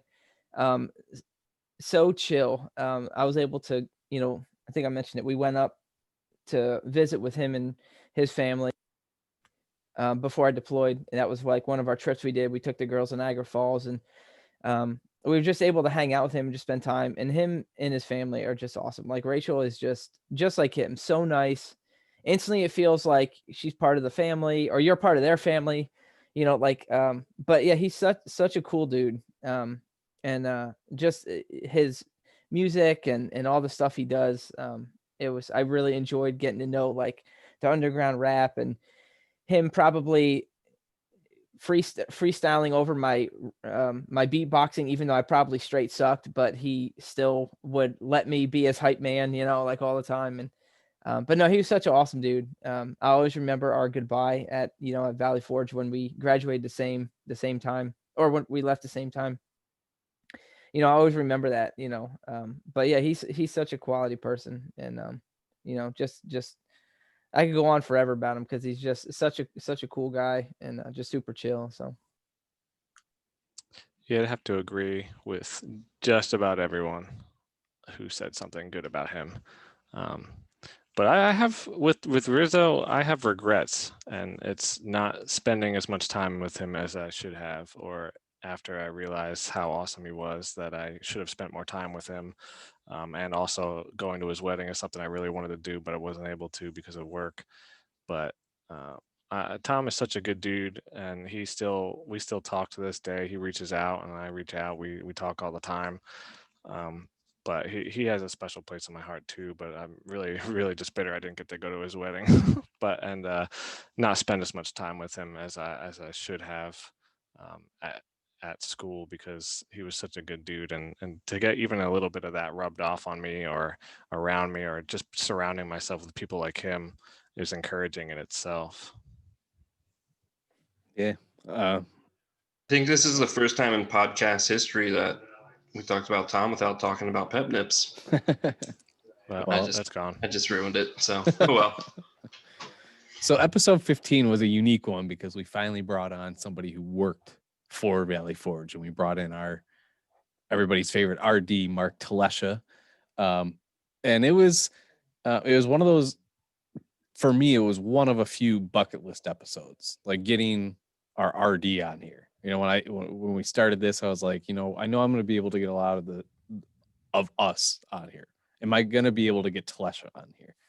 And it happened pretty easily, to be honest. So it was really cool having him on, hear his perception of some of the stories that we all knew and a different twist on it, hear some behind the scene staff type thing. So really great episode. I was very excited for his episode. I couldn't wait for his. When I found out he was coming on, like I knew that it was going to be awesome. And it was really, like you said, the behind the scenes of hearing, like when he said Carlos came to him in his office and was like, these guys are like kind of like nuts. Like, what should I do? And I remember he said, just told him, like, just let them be that way and let them develop. Let's see what develops. Like, it's awesome to like hear that, like, because he was able to lead in that way, we became what we became. Like it really is, a lot of it falls on him that he gave us a room to become that brotherhood. He didn't step in and try to control everything, or, hey, you're being too loud, or don't do this, don't do that. Like he wanted us to connect. That was his job as an RD. And I think that's what makes him stand apart from other RDs at the college, was he took it as his job was for us to connect on a deeper level and to make that experience of making friendships and, having memories and all that. It wasn't just go to class, shut up, go to class, be quiet. Like, he wanted that. So it was awesome to hear him. It was awesome to hear he opened up about his family. I think I legitimately shed tears listening to his podcast, about his son. I watched that, like the YouTube video they made for him afterwards, and I was at work and I'm like crying, like I'm trying to like drive a forklift. I'm like, it was so touching. But just to hear his heart, his wife's heart, his story, just everything is just, he's such an awesome dude. I know. And he's in Hershey. I'm only like half an hour away from him. And I still mean to like catch up with him, because I would love to sit down and talk with him. But that was probably the episode I was most excited for. Because it was just really exciting to see someone, hear the behind the scenes. Yeah, I'm right there with you. I was really excited to listen to his episode, but I was even more happy when it was over, because I learned so much more, and it was so much better than I thought it was going to be.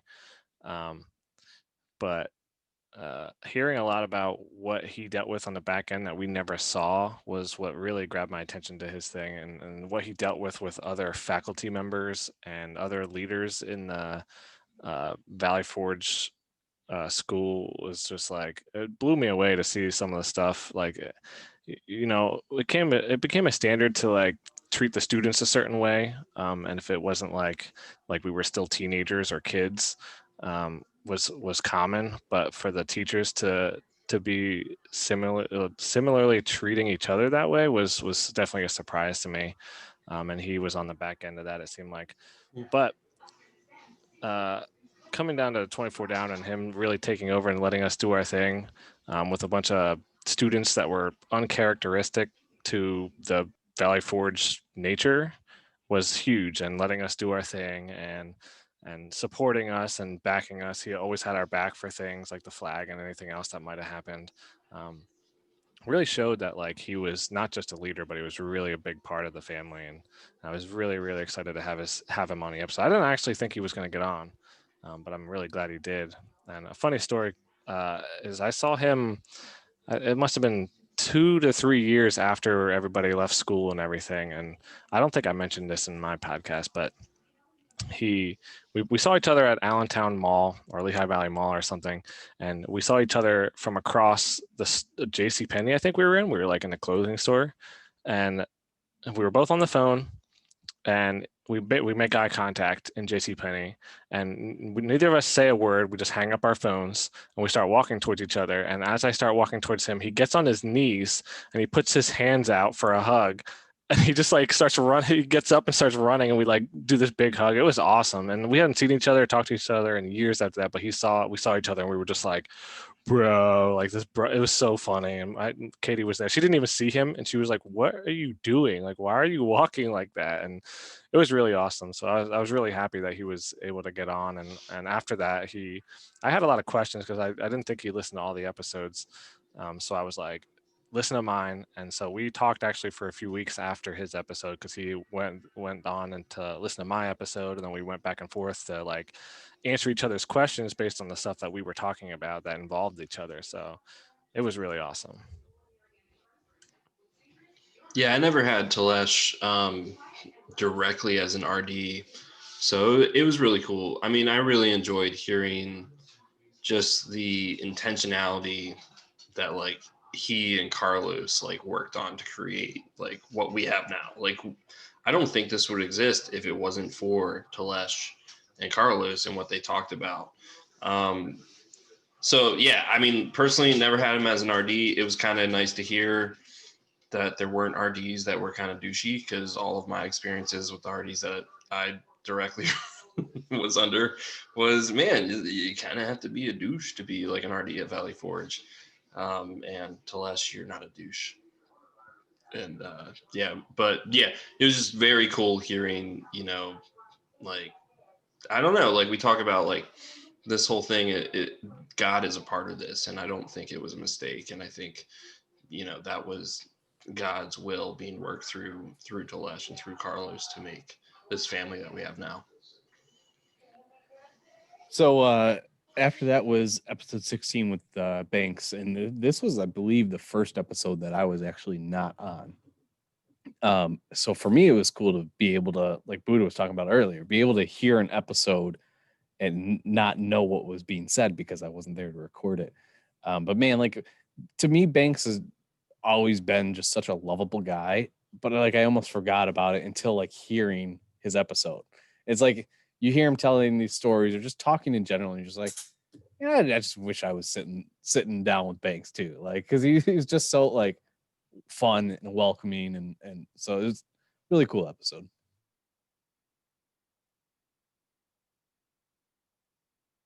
No, I thought it's amazing what he's gotten into now. How he like manages like a Apple store, whatever. Like it's impressive of what he does. But he always seemed like such a nice guy. But man, you get him on a football field and he would just destroy.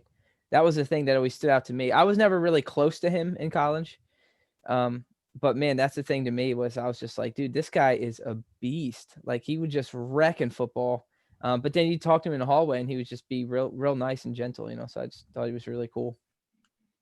Yeah, he was always very intimidating because you knew his background in football and you knew what he was capable of in sports. So he was always a big dude, but that like intimidation stopped when you like sat down and talked with him or hung out with him. He was just like everybody else, but much bigger and stronger. But funny thing is, when he left like a couple of his blankets and stuff. He was supposed to show up the next semester and didn't, and we're all like, why did he leave? And then he explained why he did and didn't on his podcast, which was awesome. But when he left and didn't come back, he left a bunch of his blankets and stuff, and I have a blanket of his still at my mom's house. It covers the spare room bed, and I don't know why I just remembered that, but I think it's his. And if Justin, if you're listening and want it back, too bad. By this time, it's already ours, and it comes under some law of owning it for long enough that you can't get it back. But for real, if you did want it back, you could have it. But don't try. I was gonna say, someday Mark Telesh is gonna show up at your mom's house and be like, "Is that your blanket? Is that your blanket? Because you can tell me right now, is that your blanket?"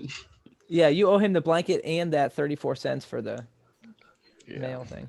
Yeah, that's not happening. Neither of those are happening. I I don't don't- carry cash, so I don't think I can ever picture myself like hanging out and just sitting down and talking to somebody that popped their collar so much. But like hearing his episode, and I don't think I think maybe when he left was right around the time I started like hanging out with 24 Down, because I don't really remember Justin a lot, but I remember like people being like, oh my God, like Justin didn't come back. And hearing him talk about that, and like I think he did feel really well on paper. Like he certainly doesn't like match up with somebody like his roommate, who's the next one that we have. But like just his openness, and like I mean, he was just a cool guy, and like he didn't care where you came from, what your story was. Like he'd be willing to talk to you, and so I really appreciated that about Justin and his episode. So after that, we had episode 17 with Samsung, and man, the only thing that like I'm trying to like keep these shorter here because we got so many to still go through. But the one thing that just sticks out to me is just I envision Samsung as a police officer. I don't know. I love it. Like I love it, and I selfishly kind of wish it would have happened. Bro, who did that one? Me and you, or just me? That was me and you. Okay, yeah. Like definitely he was the same Samsung, but definitely he did mature a little bit. He did grow up a little bit. He was still the same Samsung, bro. And it's cool to hear that, he's doing ministry because, back in the day, man, I mean, he was serious about work and everything, but at the same time, he was really silly. And I could not see him as a pastor. And like I knew he wanted to be like even a senior pastor, a lead pastor, and I could not see him like that. And I'm glad that he's doing ministry, and he's like he did mature and everything like that, and just like we all did.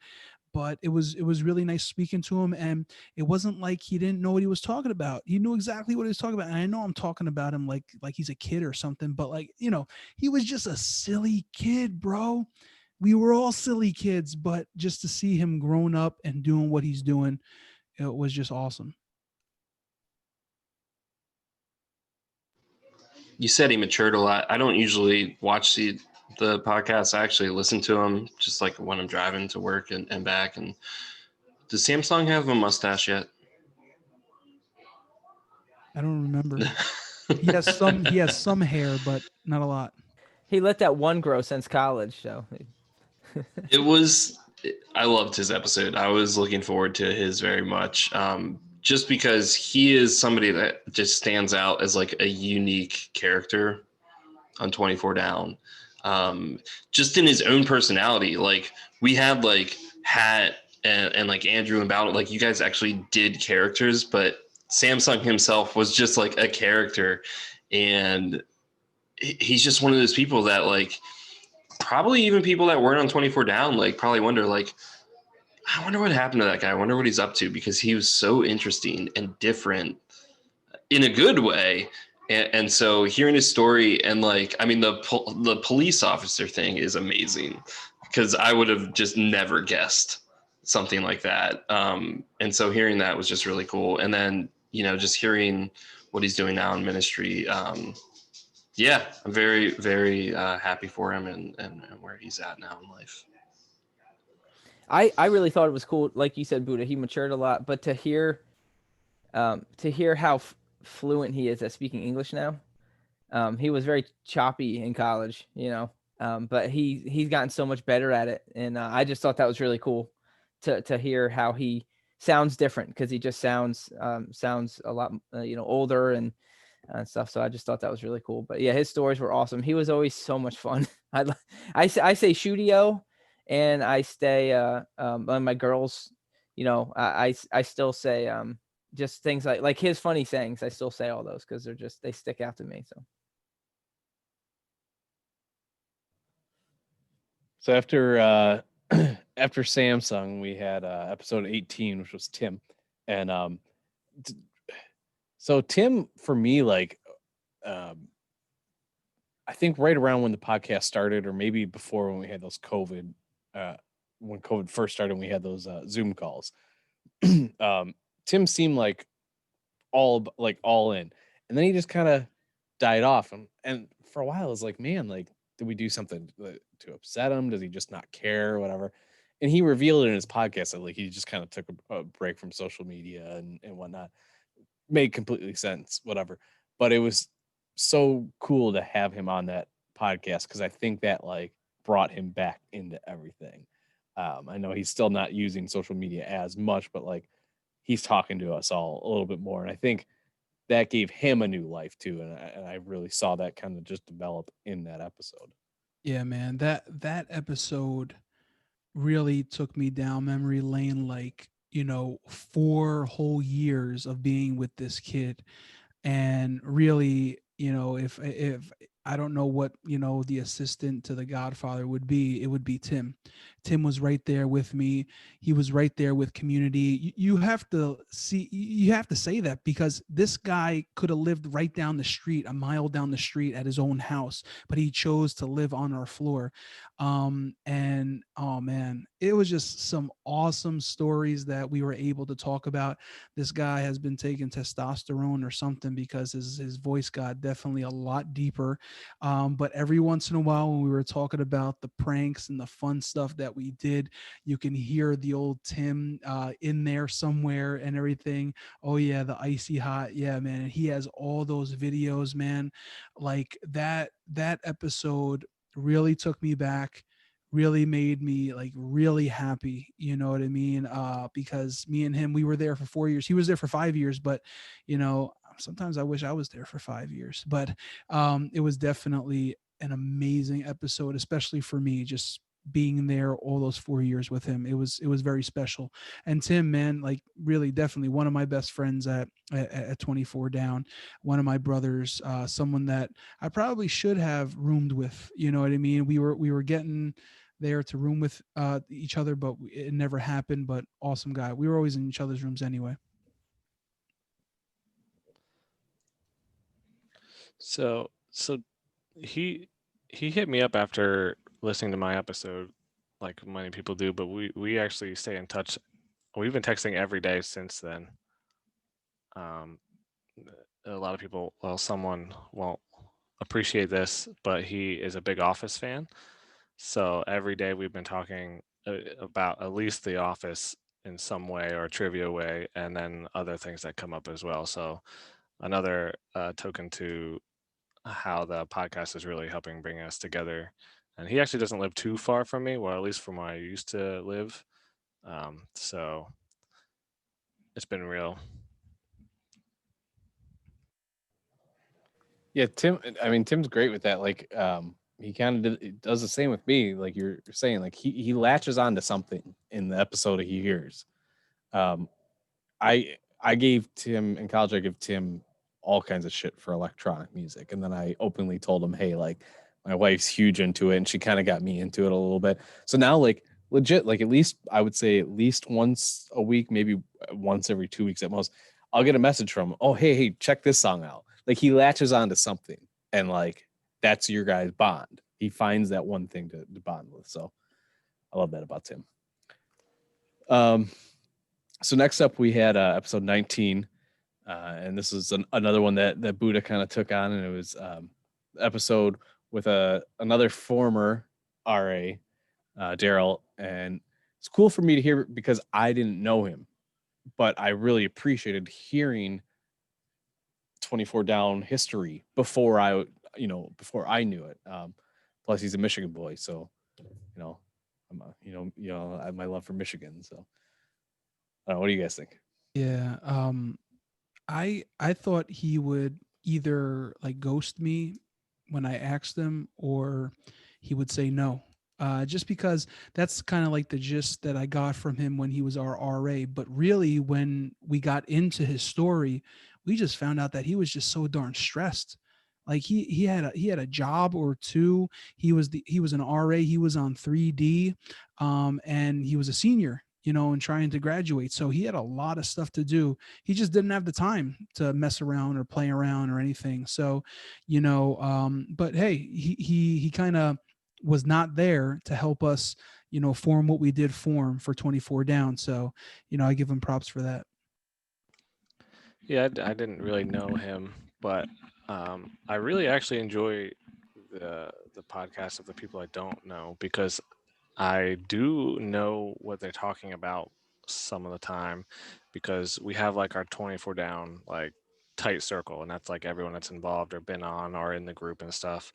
And then there's like different attachments to the group that are like a little less related to what we do. And him and a lot of the other people that you, Buddha, have been interviewing bring a different element to that and bring a different perspective or an earlier perspective, or like can see different parts and aspects of 24 down. And some of them don't even live in 24 down for a long period of time, but I've actually enjoyed them all quite a bit. And you as well are a very good host when you're hosting these people that you were close with at one point in school that we didn't actually all know very well. Thanks, man. Not a lot of people actually know, but Daryl and I go really way back. Actually, we don't know each other at all, but but to echo Francis, like it is cool. It's awesome hearing the parts from people that I just clearly don't know at all, and so like hearing his story and his experience in 24 Down has been really cool. And he threw in some country roads, West Virginia there, and gotta say I love that country music. Well, moving on to another Michigan boy. After that, we had the one and only Matt Wolf, Commissioner Wolf to some of us. And like, he's another one, man. Like, I loved that guy in college. Like, he would always kind of do his own thing. But he was true to the floor. But man, like that episode, it was just cool to sit down and hear like his journey. And he's another one. Like, you could talk about like hearing a more mature, more grown up version of himself. And still got to him and I still got to connect. Right now, our state is currently shut down, so we can't go to a bar. But yeah, we'll do that soon. And I loved that episode. That episode, bro. Like you said, you could feel, and if he's what I don't care if he's listening to this or not. I love you, bro. I'll say it to your face. But like you could feel just the awkwardness in that friggin' episode. It was just amazing. And I listened to that. And then when you told me that, like that it was, awkward here and there, whatever, I had to watch it. And I watched it. And that's where I got my clip of him saying, "Hey, Evie, suck my balls." And I love that, bro. When I can't believe you didn't remember that, Josh. And like when he said it, I could see how happy you were that memory got brought up again, because I remember that we would have him doing that for like a year, man. And we would just be like, and a lot of them were not that funny, but we just went in with laughter, but then they would actually be funny sometimes, and he would get like real dirty with them and stuff, which was really funny. But yeah, man, that one made me laugh. And also definitely, I don't know how his voice can get any lower than it was in college, but it definitely got a little more mature. And it was cool hearing from him, and happy he's doing good. I really enjoyed his episode just because of just how fun he was, and he would always talk about like going to play cards and gambling and poker and all that. Like he was such an interesting person, but I really enjoyed his episode too. It was just a really fun one to listen to. It was.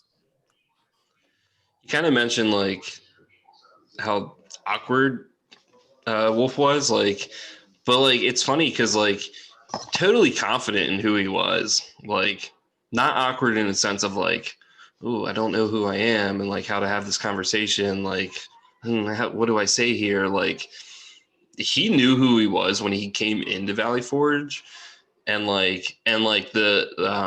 story of why he moved out of 24 Down, like that was so cool. Just hearing like, yeah, I knew like I like to drink beer and like that, I just didn't want to compromise my roommate. And so that's why I choose to like move to a different room. Like, Yeah, I admire that in people that can recognize that, and they know who they are. It's unwavering, but they respect others enough to kind of put their needs aside. And yeah, again, like Wolf was an awkward guy in college. Hopefully, he's not so awkward anymore. But the fact that he's confident in who he is and has been that way, like, it's not awkward at all. Hey, Evie, suck my balls. Yeah, I think that was by far the greatest part of that episode, Wolfie, was him telling his story of why he left 24 out. Because he didn't tell any of us that. None of us knew, I don't think. I mean, none of us really knew that. And that was very eye opening. And it's a bigger man than I am because, right, Francis? As far as drinking and not looking out for roommates, I mean, I was. Shame on you. I would have preferred to get in trouble instead of all my stuff vomited on. So after Wolf, I mean, here's another just fun, awesome guy that like you can't help but just love. John Simmons, episode 21. Yeah, man. Really authentic guy. Yeah, man. I just can't say anything bad about that guy. He was just a nice guy. You know what I mean? And I like you said, Josh, I couldn't believe that he was only there for a year. And he did leave an impression. He did visit, here and there. And yeah, man, wish he was there for more, but definitely the year that he was there, he definitely left an impression on us. Yeah, dude, that's for sure. I was particularly close with him. We hit it off really well. It was just so natural, and we spent a lot of time together. He was over at my house all the time, and we hung out in college a lot too. But when I heard that he, again, like Buddha said, when he was there for 1 year, I couldn't believe it. So like I reached out to him, and we've been talking since, which is awesome. But yeah, like it really does say a lot about him to be there for 1 year and every single person 24 down to be like, that's not possible, because I remember way too clearly, like at least multiple years worth of memories. Like, Yeah, can't reiterate. Blew my mind 1 year. I literally didn't believe it. I was like, "Are you sure? Are you sure?"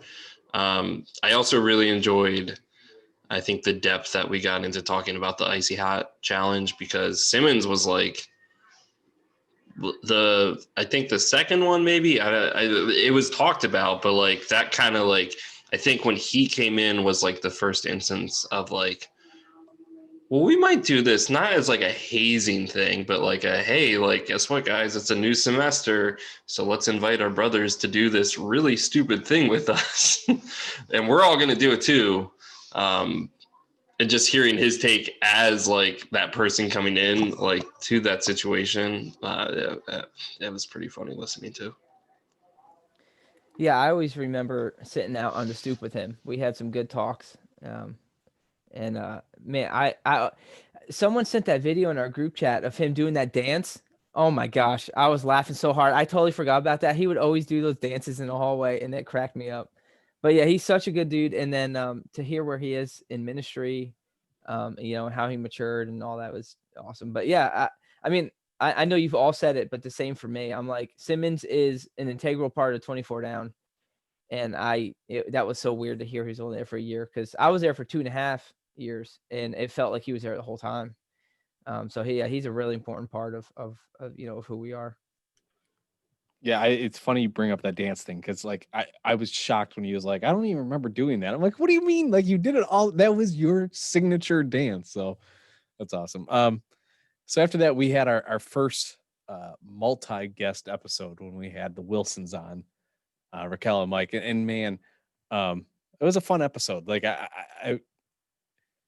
Raquel was one of my best friends at Valley Forge, period. Probably my best friend outside of 24 Down Walls. And so it was really cool, like catching up and hearing how they've been and everything like that. And they had a fun episode that was powerful at the same time, so I can't say enough about that one. Yeah. Yeah, man. I mean, Raquel, I mean, we knew each other on just a a name basis. I think like I said, I stayed away from the girls. Um, pretty much, I had a girlfriend already, and so I said, I'm not gonna really hang out with them. I got my 24 down brothers, and I'll be gay with them. But but yeah, man. I mean, this guy, bro, he was there my first year and then he just disappeared. And I kind of got to know him a tiny bit when he was there, my freshman year, his freshman year. I knew Gary a little bit, his roommate, who he still knows today and everything. But, it was cool to hear that episode because that was for me an episode that I didn't know them that well. I got to know them. And then it was cool then to have them on, the 24th episode and just, fun loving people. Raquel and Mike are so much fun, and like I was at their wedding, and they got married like right after we graduated. Mike was like one of my best friends, like my freshman year, and then yeah, he left, and Raquel was just one of my best friends, like all through college, and like pretty much after school, like they kind of talked about on their podcast, like life got really hard for them and really crazy, and so I just hadn't talked to them, and so one of my favorite things about this podcast is reconnecting. And so I learned like they were just in Lancaster, and I was like, shoot, let's hang out. And we literally hung out like a week after we recorded that. Like within a week after we recorded that episode, my wife and I and our daughter went down and hung out with them. And it was just so cool. And this is what I love about like true friendship, like true family, like you just pick up like that, like from where you leave off. And so like it was like, day 2 after graduating from college, like just reconnecting with them and seeing them again. But just the laughs and the stories that we told, their hearts, it was a great episode. I think for me, it was just one that I was really looking forward to. And like, I didn't realize it until like, we were like, I think like when you and I were talking about maybe just reaching out to Raquel, that I was like, wait a second, I think Mike lived on 24 down. And so like getting like him involved in it, and it's cool because when he talked about it, like when he lived on 24 down, like he really had no intention of connecting with like anybody and really didn't. And now like he's in like the group chats, he's in the conversations, like he is connected to the group just as much, maybe more so in some ways than Raquel. And so seeing even that, where like we can bring somebody in that maybe necessarily wasn't in before, but is part of the family, like that has just been really cool. Well, I love listening to their episode because they were just like so real with each other, and it really. I told Nancy, I was like, I want to hang out with them because I loved how they interacted as a couple because they were completely real, and the way they talked to each other was hilarious. Like it was really funny. And so we actually were able to have them over, and I didn't know Michael at all, and I knew Raquel, of course, but not really close. I knew her guys because you guys hung out with her. But like they were able to come over, and we just had a great time, and it was so much fun just to sit there and talk. But again, even the podcast allowed us to create new friendships, so that was really cool. So I had a great time with them. Yeah, it's there's we'll get into this a little bit later, but the things this podcast has done is awesome. Episode 23, finally, after episode upon episode upon episode, week after week after week of begging, we finally got Gene to come on. Man, that guy is stubborn. And I mean, I knew that. I lived with the guy for 3 years after I was out of school. But man, it was cool. We brought up the whole like twin thing earlier, and how like Buddha, I think you said it perfectly. Like a lot of times you think of the English twins or you think of the Brazilian twins, but they're their own people. And as much as they have similarities, they have differences. And so it was cool to hear like Francis set the tone of here's my episode, and you heard his. If you listen to Francis's and you listen to Gene's back to back, two completely separate like different episodes, and I think that really shows that even though they are similar, they have such big differences, and it was cool catching up with Gene because I mean again, me and Francis and Gene for 3.5 years after school. We spent every day together. We lived together, and so that was a special episode for me as well. Yeah, finally he came on. It was like a long wait, and we were begging him for weeks upon weeks, and he would just say nothing really. But yeah, that was a good one. To hear from him and to hear what he's gone through and everything. It was definitely a good episode.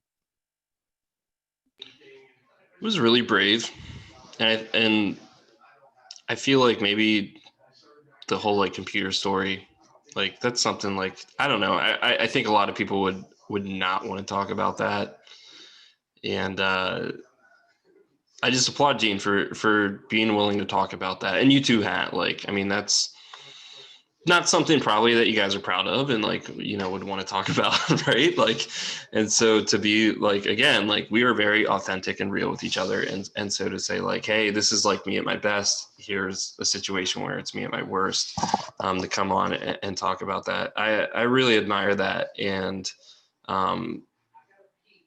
didn't have to talk about it. I would love you guys either way, but hearing that story and what you guys went through, I appreciate your guys' honesty with that, and I know it was probably not the easiest to talk about, but it was interesting to hear, and it's very formative. I think that's part of this podcast too, is we get to hear about what changed since Valley Forge, and like what makes us who we are today, and that definitely is a formative story. Yeah, Gene was another one I was really close with, and I still, always we talked about it on the multiple podcasts, but how we went to Mark Talesha to ask him to make that room a quad, from a triple, and he was like, "You guys are the first people in college history to ask for more people in your room," and I think that just shows again like how close we all were, and but yeah, no, Eugene's such an awesome guy. Just like I said with Francis, I'm so glad I was able to connect with them. They got to meet my daughters. Like, he found a great wife. Like, yeah, it's just Eugene's such a good dude. I'm glad I can still stay close with him for sure. Just wait for the bearded onesies world tour, right, Francis? 2022. So I'm gonna skip episode 24 because you all were there. Everybody listening, you guys were there. But bro, that was amazing. It was. I just got to say, it was amazing. And our group chat is usually going every day, but it was quiet for like 2 days because everyone got their fill of 24 down. I think that's what it was. It was just amazing. Yeah, that was sweet. If you haven't heard or watched the episode, do yourself a favor and go through that. Mm-hmm. But the one thing that I will bring up about episode 24 was the surprise that I had for everybody, and all my admins knew about this surprise. Not my admins, all the admins. So you guys all knew about the surprise. I'm all yours, Hat. Of having Carlos hop on, and Buddha brought it up. I think it was Buddha that brought it up, where he said like he could see the like I'm shaking like as I'm like trying to bring him in while I'm like trying to get the show going. Like I was so nervous. I just wanted this big shock factor, and so immediately Carlos comes on for the next episode 25. That was another bucket list for me when this podcast started, was to get Carlos on here. And man, like there's so much I could say about his podcast. I know I'm going a little bit long here, so I'll try and cut this down. I'm going to say something not about his podcast, about Carlos. And that's the fact that like when I finally, because I mean, I hunted this guy down and when I finally like messaged him, like he was so graceful and like talked to me, and like I apologized then like I did on the podcast, but like just like it's fine, brother, like no big deal. And like such a like so gracious, because if anybody deserved to not have the grace from him, it's definitely me. But man, it was a really cool episode. I'm glad he's back in part of the family. Yeah, I have to go back real quick on Carlos to the 24 down episode, because we didn't even plan for this, but it turned out like there was like a portion of it that was just an I'm sorry, Carlos kind of like time. And so like there was just so much emotion in it and so much like realness. And then by the end of it, like Carlos broke down, you know what I mean? And like just to see what 24 Down has become. And he tried to do that back then, you know what I mean? But not tried, but he achieved it, you know what I mean? And he didn't know what it had become today. And then he sees all of this, the culmination of it. It was just amazing. And then his episode was great because we didn't know he fell off the face of the earth, like to us, you know what I mean? And we didn't know about him. Maybe we would have never reconnected with him. But yeah, you did the work, Hat, and we got him back. And like that episode was really awesome because he was one of our RAs. He was our leader for 2 years, and then just to hear all the stuff that he went through in his life and where he's at today, and my brothers, it was great. You guys talking about like it's just cool. Like you talk about like as you get older, your parents, you start to see them more as people and like as peers. And so Carlos as really like, we've got the godfather of 24 Down. We've got the pod father of 24 Down. Like Carlos was like one of just the fathers of 24 Down. And so, hearing that podcast, and I wasn't there, like I wasn't on the floor when Carlos was RA, but I interacted with him when I was around then. But like, just hearing like the more human level of Carlos, like, okay, this isn't an authority figure. Not that he was ever like authoritative, but like stripping all that way and just being like, oh, Carlos is human too. And just hearing kind of those stories of that it was cool. I really appreciated that. Yeah, I thought his episode was really powerful. But I look up to people like Carlos because he's willing to like submit to the authority. Like he said, hey, I'm going to be an RA, so I'm going to enforce these rules, whether I agree with them or not. What are you guys laughing at? I'm sorry. You said I look up to people like Carlos, and I just instantly thought, well, you look up to everybody. Hey, man. He's maybe an inch taller than him, so I don't know. Okay, all right. I gotta go to bed. Damn. Yeah. Jeez. All right.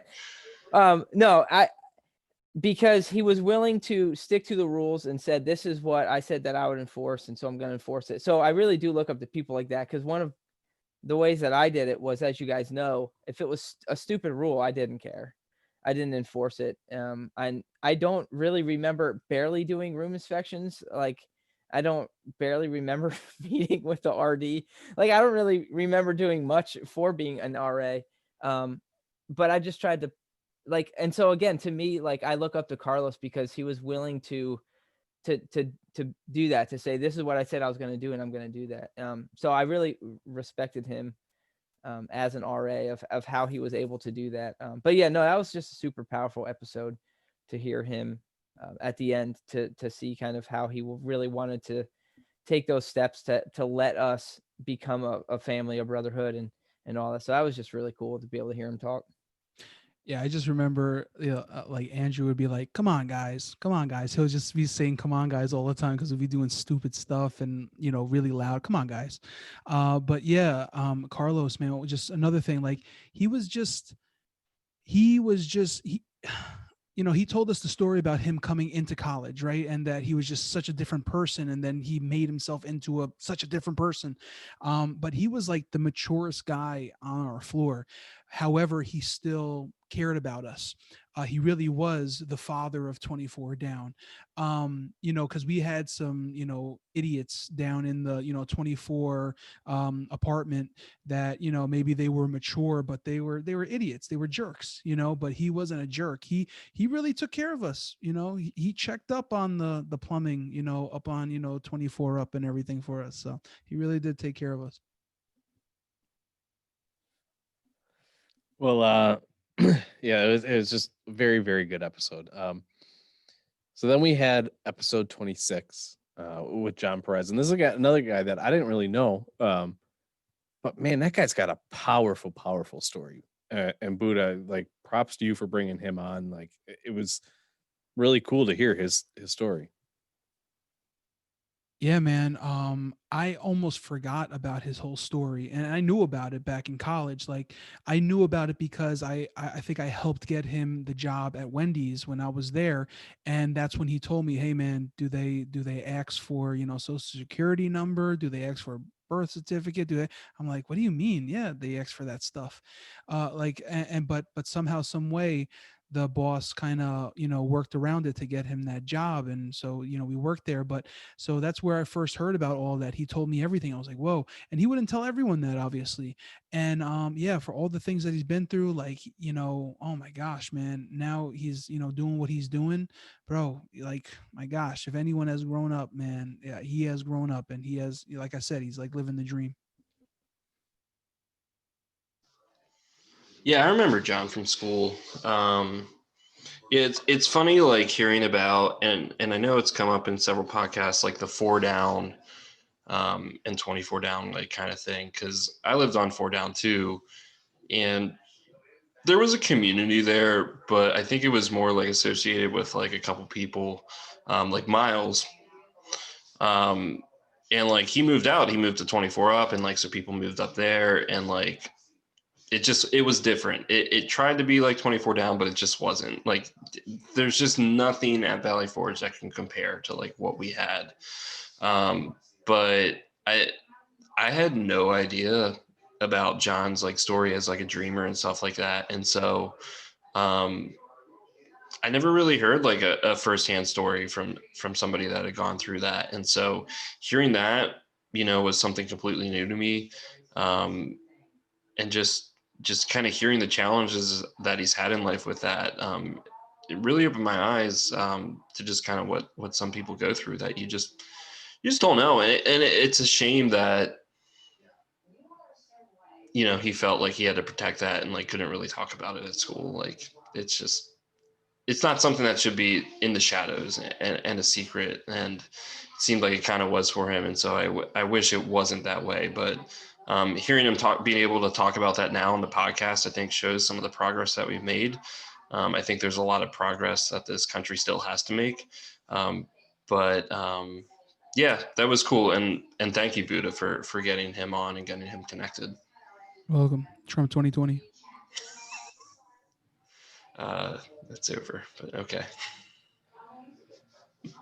So after John Perez, we had our second female on the 24 Down podcast, Erin, and I think this one was special for a lot of people because everybody that knew Erin, I mean, like, you felt like, at least this is, I'm not trying to speak for everybody else, but like, you felt that, like, you want to talk about, so the 24 Down girls they were very important to us, but Erin to me was the definition of a sister. Like, and I think a lot out of us felt that way. Like, um, you just couldn't help but love her and always feel like, man, like, you just had a blast with her. She to me is like the true like sister of 24 Down. And she was friggin' hot. But we won't talk about that. Um, but yeah, man, she was beautiful, beautiful woman, beautiful girl, beautiful woman. Just remember that, beautiful shiny hair. But I'm gonna stop there and say that, yeah, the episode was great. It was great to hear her progression from Valley Forge to where she is today. And the freaking CrossFit is just amazing. Like, for someone to get into CrossFit is pretty cool, but for it to be a female and like someone that just awesome, man. And that she has like 2-3 kids and everything, like just amazing, super mom, and she still has energy to do all that stuff. Really awesome. And it definitely was a conversation between friends with you guys. You guys were even flirting a little. No, I'm just playing. But no, it was really good. It was really good. I had a lot of fun with Erin in college. I think she was probably one of the funniest women that I've ever met. Like, she is just so hilarious and just so fun loving. And it was like great to listen to her podcast just to hear her like laugh. Like, it was contagious. She was just so much fun to be around. Such a sweet person. So yeah, she was just awesome. Yeah, I just really, really enjoyed the memories of her talking about Valley Forge and stuff. But she was always such a cool person. For me personally, it was like kind of like the Simmons and like the Junior thing. Like, I didn't realize Aaron left early. I like she mentioned that, and I was like, wait, what?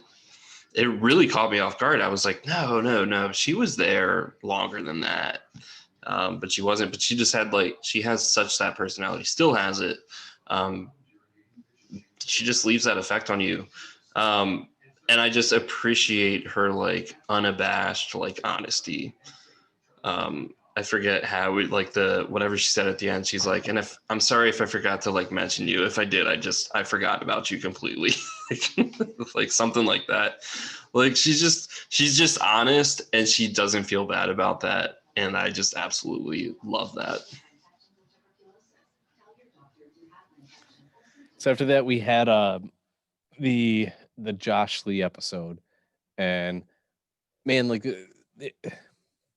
this episode was so good in multi levels. Like I wanted Wolfie to really take the reins of hosting, and he did it, and he killed it.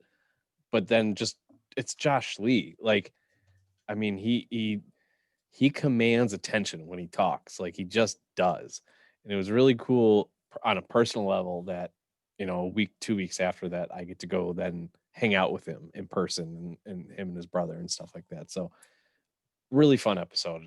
And that one I loved a lot. Yeah, definitely a fun episode. Definitely, got deep and everything. I really liked that. Got deep into ministry, theology, things like that.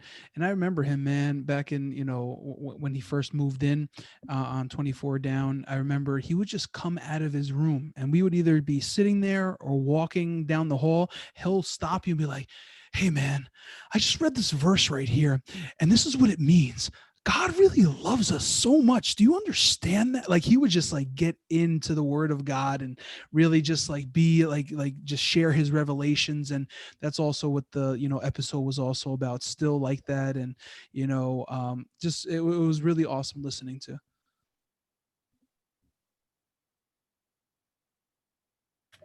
So that I was going to say I loved his episode. So I harassed the hell out of him to get onto the podcast, but like it was so good. And he was so reluctant because I think he said like before we went into it, like, it's going to be a short episode. I'm not like, it was episode 28.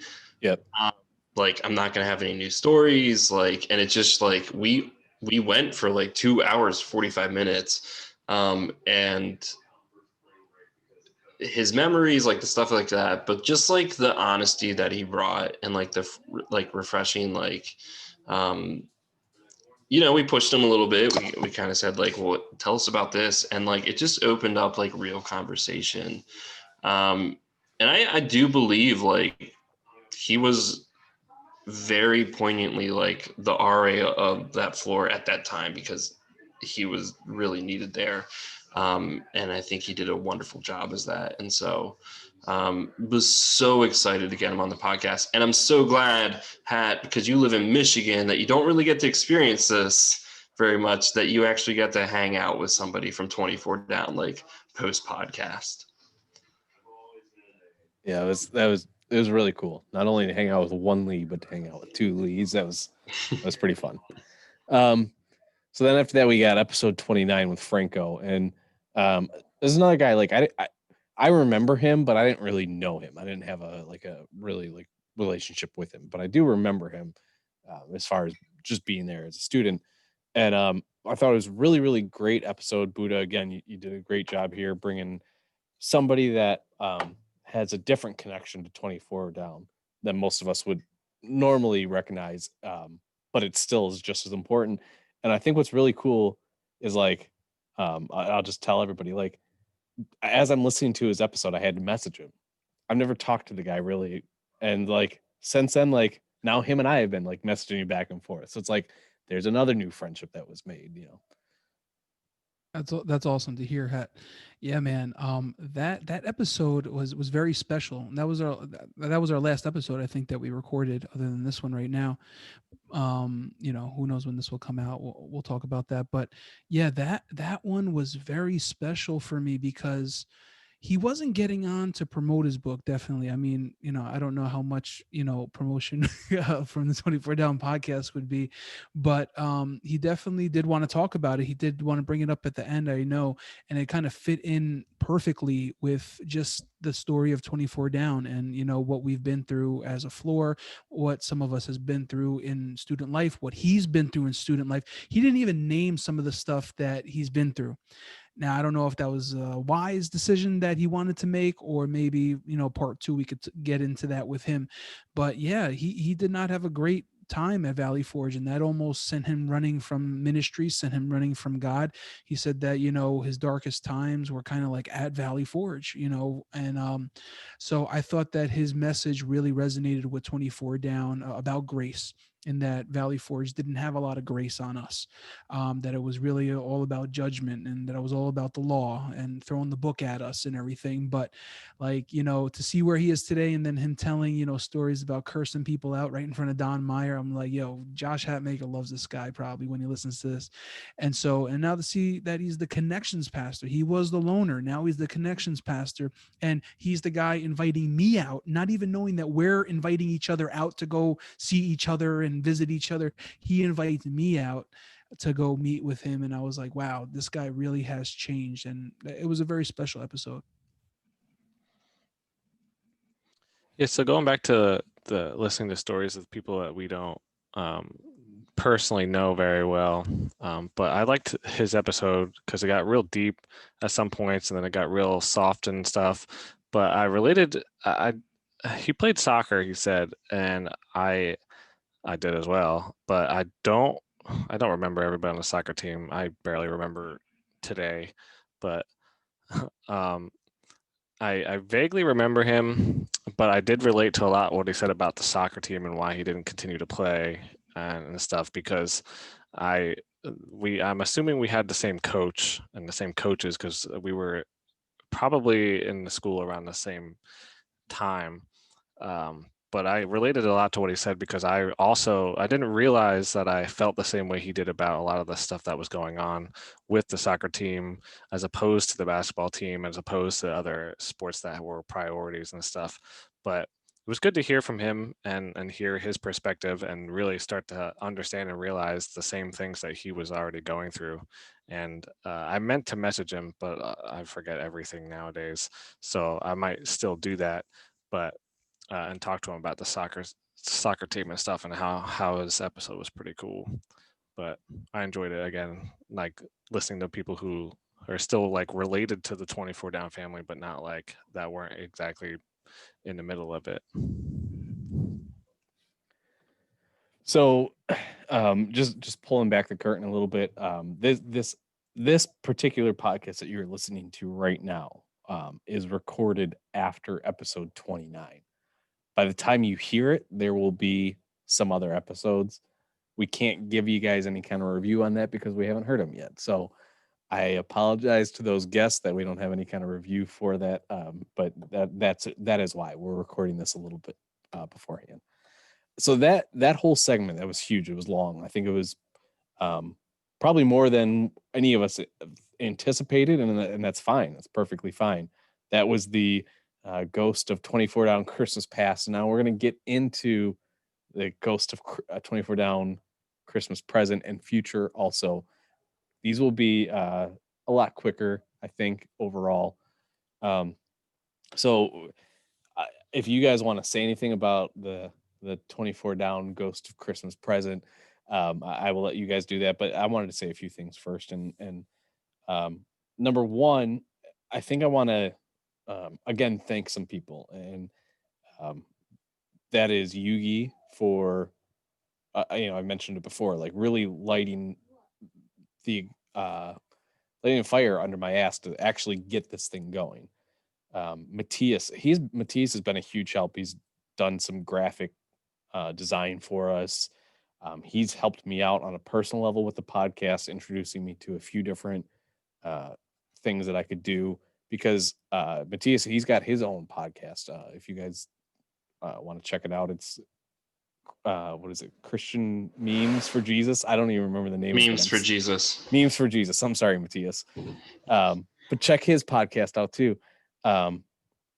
Rizzo's another one. He's helped me out with some of the designs for the shirts.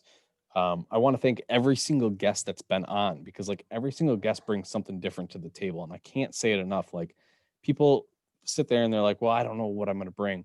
You bring your perspective, and that's new. Whether you're telling the same story, an old story, new story, whatever, it's your perspective and it's new. The admins that are sitting here with me, like I can't thank you guys enough for really like just coming on board and like helping out and making this bigger and better than I ever imagined it could be. I think about this year, and we're going through a very terrible time in the history of the world right now. We're all living in that, and as much as there's negatives to it, like I'm not trying to make light of it, but I don't think we're sitting here today if COVID didn't happen. I'm not thankful for COVID, but I think that it forced us to come back together. And I love that we are all here for each other during this time. I don't think this is a temporary thing. Like maybe the podcast might be a temporary thing, but this reconnecting, I don't think it's a temporary thing. I think we, in a really weird way, we needed this break from what is normal, so we could really think about like what's important. Man, I don't know, like the present is for the 24 Down podcast. It's great. Like I can't thank everybody enough. I'm sure I'm forgetting some people, but I love this podcast. I love the reconnecting with everybody. It's powerful. We've said it with some of the episodes. Like there's different things you're taking out of, and somebody gives their. You look at Pete's episode and his openness, his honesty, and it just, like Wolfie said, it kind of changed the culture of this podcast. Of hey, we can listen, we can have fun, but hey, we can help each other at the same time. And man, it's just it's turning into something very, very powerful. And to me, that is the Ghost of 24 Down Christmas present. I don't know if you guys want to add to that at all. Yeah, definitely. I would have to add to, you said a lot, and thanks to all the people you said thanks to, and definitely thanks to Josh, man. Man, you did something very special. You did something very great. You started something very awesome. And I don't know if we really actually know where we are right now in the present. We have over a half a year's worth of episodes. If we're coming up on episode 30, or whatever episode this is going to be, 32, 33, whatever, that is, we're almost coming up on a year. We're over a half year. So this is amazing. You know what I mean? I want to say thank you to all the 24 downers putting in questions, because questions are half or more than half of our episodes. And it's great to get these questions, because it helps us go down memory lane. It gets us to know a little bit more about the person. So keep on sending in those questions. And presently, we are not happy with the amount of guests we've had, and we'll talk more about that in the future.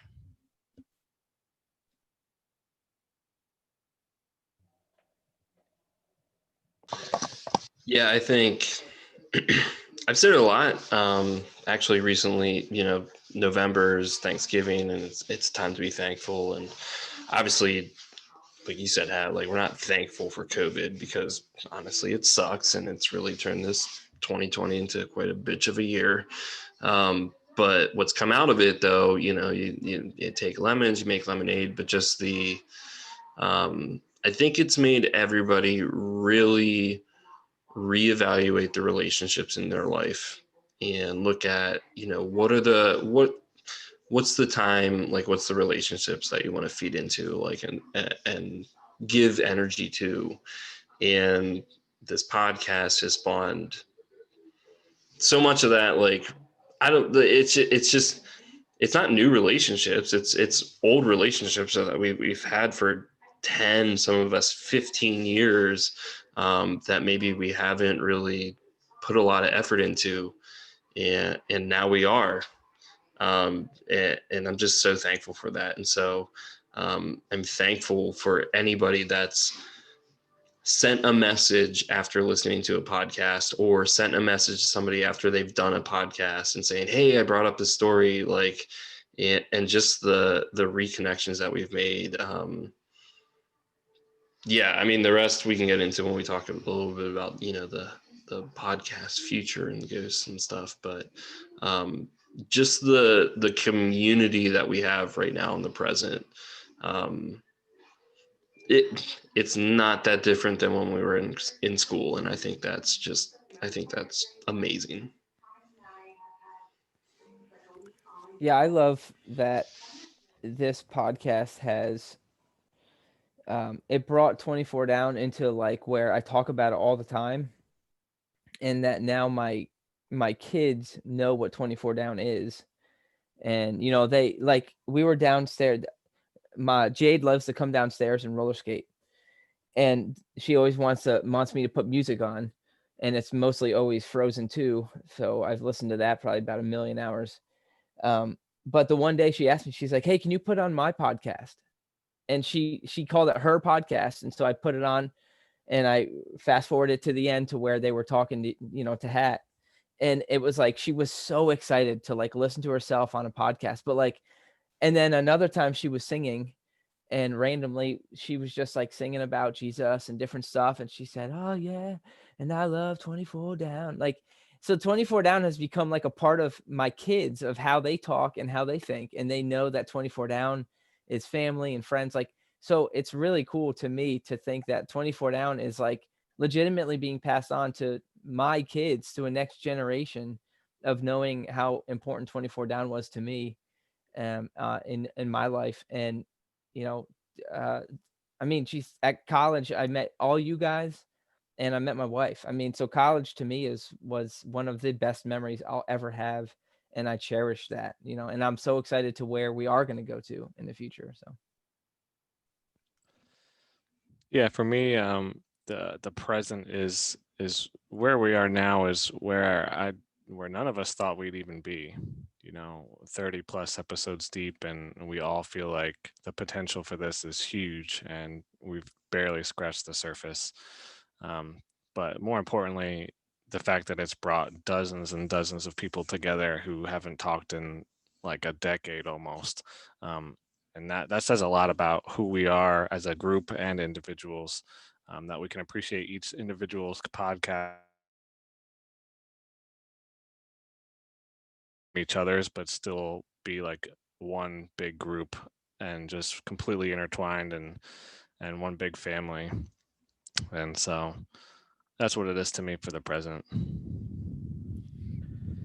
That's awesome, guys. So, um, we'll go in, and I think we're gonna kind of close things out here in just a few minutes.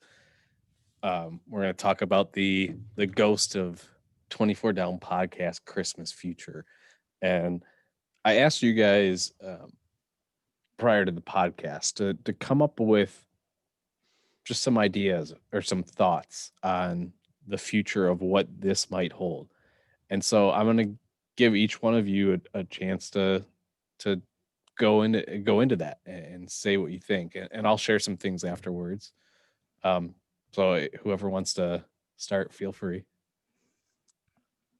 I like the idea of what you did. I think it was yesterday. You just went into the group and said, "Who wants to sit around for an hour and chat?"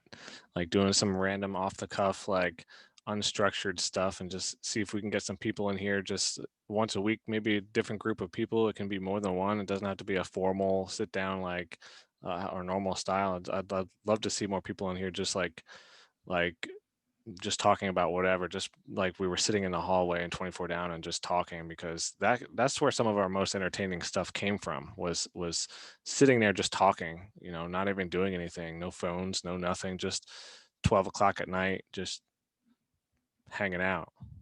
So like doing like an informal hangout, if we can get some people together and just like make it happen, I bet you those would be some pretty fun episodes to listen to. Like a maybe it could be a bonus, or it could be like a 24 down from the stoop or something like that. Yeah, that would be cool. Hat kind I don't know if he brought it up on the podcast or just before this. He was kind of encouraging me to do a pastor's podcast. I don't know if it would be something to do on 24 down or just by myself, but I know RSS feeds and having your own podcast, you got to pay a little something, you know what I'm saying? But yeah, man, I mean, this can go anywhere we want it to go, and the cool thing is that it's not necessarily something that we are like pushing on other people. It's like, as long as it's for 24 down, it's cool. Anyone else can listen, anyone else can be a part of it, but we're not going to push this on people. I'm so happy where we are right now, and but definitely I would love it to get better, but I don't know how it could get better other than other people getting on that haven't got on yet. So if you're listening right now, you need to get on. You need to get in contact with us right now. While you're listening to this, you need to message me, Vincent Buddha, or Hat, or Wolfie, or Andrew, or I went to the name again, Scorpion. Francis. And you need to get in contact with us now. And I'm like completely serious, because we want to hear from you. It's like if you don't contact us right now, you're almost like disrespecting us and you're ghosting us. We want you on. We want you on. We want you on. We actually, I know this is going to come out after the other episodes, but we have 3 episodes back to back coming up soon. Okay. And we're going to record them back to back. And that's because we love you. We love 24 down. We love what we do. We're friggin' podcasters now. Okay. We got the equipment and everything. All right. But yeah, man, I want to hear what you guys have to say, man. But how could it get better? More and more people get on that haven't gotten on. Yeah, I think we're going to have episode 30 coming up. Obviously, this episode comes out after that episode's already been aired. I literally think that's maybe a fourth of the people that we could get on this podcast that have been connected with 24 Down. And so I challenge like people listening to like, reach out to somebody and message them and say like, hey, you should get on the podcast, because that's exactly how I got plugged in and got attached to it. Like it wasn't even an admin. Like it was Rizzo, D-Shat, James had mentioned me in an episode, and I was like, okay, like maybe I'll check it out. So reach out to somebody and share with them to get on the podcast. I think there is massive potential for the amount of people that we can get on here. I mean, we're going 30 episodes deep, and it's so unique with every single episode. I can't wait for the future of this podcast, just because every episode is unique. It's amazing. It's fascinating.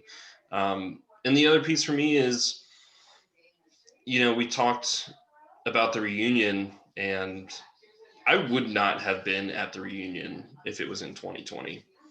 Like if things had just been normal, I would not have been there. But because of what happened, because of this podcast, like when the reunion happens, and hopefully 2021, vaccine, all that stuff, like we'll see. But when that does happen, I think Hat, you just said it, like this isn't just like a fling. This isn't just a thing right now. Like this is really like rebirthed what we had and what we have as a community and family. And I'm really thankful for that. Like I'm really grateful for the relationships that I've rebuilt, the relationships that like I didn't have before. Like Buddha, like we talked about, like we weren't really close in college. Like we knew each other, but not that well. And so like this podcast has just brought on so much, I don't know, so many cool things that I don't know what the future holds because there's just so much fucking potential that I love it. And it just gets me so excited. And I just can't wait to see what happens. Yeah, no, I'm very excited. I think the thing I'm most excited for is when we're able to actually finally all get together and have that reunion. That's where I'm going to flourish. I can openly admit that I am not a creative person. I try, but I'm not very good at being creative. So it doesn't come naturally for me. And all four of you guys really take the reins on a lot of this stuff. So I'm really glad I have ideas, but you guys really put them into action, which is awesome. But for me, that reunion, I'm so excited for when that's finally able to happen. I'm already like planning. I'm trying to think of like, oh, the food we could get. We definitely need blow ups. Like we definitely have to jump on blow. Like I'm thinking of all the different things like we have to have there. I'm already like planning it out because I'm so excited for that. But I'm just really, really excited for the future of what we're doing. But for me, I think I'm excited for more merch. As far as like, I was thinking actually like during this podcast, I was like, we have to get 24 down Christmas ornaments made. Yeah, yeah, we need. There you go. We need a 24 down wrestling belt is on the line. No, we need a 24 down Christmas ornament. That was what I was thinking. I was like, we need a Christmas ornament so we can all hang it on our trees and we can all think of it every Christmas. You know, we can think of the 24 down family and stuff. But I was just thinking of those fun things. I would want a 24 down hat. I have a hoodie. I have a t-shirts already. My kids wore their 24 down camel shirts we bought for the whole family. They wore them to school, and Jade told her teacher about my story of getting kicked by camel, and she was like, he didn't even believe me, you know. But like, so for me, it's like the merch. I'm so excited to think about all the different 24 down things because I would just rock it head to toe, you know. So Yeah. that's the future for me. Is Before Josh closes it out, pretty much, I was gonna say, yeah, that will probably be the only Christmas ornament that I put up. You know, the 24 down if we got one. But also to Wolfie's point, yeah, man. Not that I know. I don't know if James said this. I think he did, and maybe even Wolfie. I don't know if Wolfie said it, but like pretty much to the point of, you know, them kind of saying, or James kind of saying, you know, I wrote 24 down, you know, out of my life, or you know, I wrote them off or whatever, but really not because we did anything wrong to each other, but it was just, you know, we didn't really talk anymore or whatever. But for me, when I heard about the Zooms, because I definitely was notified about the Zooms before the podcast started. I kind of thought, yeah, I kind of want to be a part of it, but I kind of don't want to be a part of it. I did, and it was mostly because I didn't know where I fit in anymore with the 24 down family. Meaning, you know, I would say there's some eras that you could put, like I was in the, you know, earlier era, and then, you know, Josh, a hat maker, and, you know, most of you guys were in like the later era, right? And I felt like, you know, maybe I didn't fit in as much. You know, me, Pete, and Nate, we were kind of from another era. You guys are from the newer era. And then, so I think that's why I didn't get on those Zooms, because I didn't know if I would feel comfortable enough getting on those Zooms. But like Wolfie said, if it wasn't for this podcast, if it wasn't for, you know, this pandemic and us getting back together, like, I don't know if I would even be at the, you know, at the reunion. But now I'm like so looking forward to that reunion, so looking forward to it. So that's really what I'm looking forward to the future as well. And I actually already, I asked my wife, I was like, hey, do you want to come with me to reunion after this pandemic's over? And I was like, you know, you can come, but I'm gonna act crazy and you can't stop me like you usually do, okay? She was like, well, I don't think I'm gonna come then. I was like, okay, then bucking boot is coming, bro. Oh, well, there's your warning right now that everybody that Bucking Buddha will be making an appearance. So for me, here's a few things when I think of the 24 Down podcast in the future. Just to give you some actual like specifics, like I do want to bring back the roast. I'm gonna make it happen. The roast, that's something you guys can look forward to. Another thing you can look forward to is I want to do and I don't know how soon, probably sooner than later. I want to do a 2-part flag burning episode. I want part one is going to be just me sitting down with Phil and Alex if any of the other guys that burnt the flag want to be a part of it, that's fine too. Hearing their side, because they know our side. They lived it. They know our side and whatnot. A lot of us don't know their side, and so it's important for me to get their side out there first, and then we'll do a part 2 with some of us that were involved to share our side. Um, the amount of times the flag burning gets brought up on this podcast or just in conversation in general between 24 down people, obviously it's a huge moment. It's a huge deal. So that's something you can look forward to is the 2-part episode of that. Other than that, I mean, like there's the sky's the limit, really. I didn't really, when I started doing this, I had an idea of, okay, here's how I want the podcast to happen. And it's changed and it's grown over time. And it's changed and grown because people have been like, hey, what do you think about doing this? All right, great. Let's do that.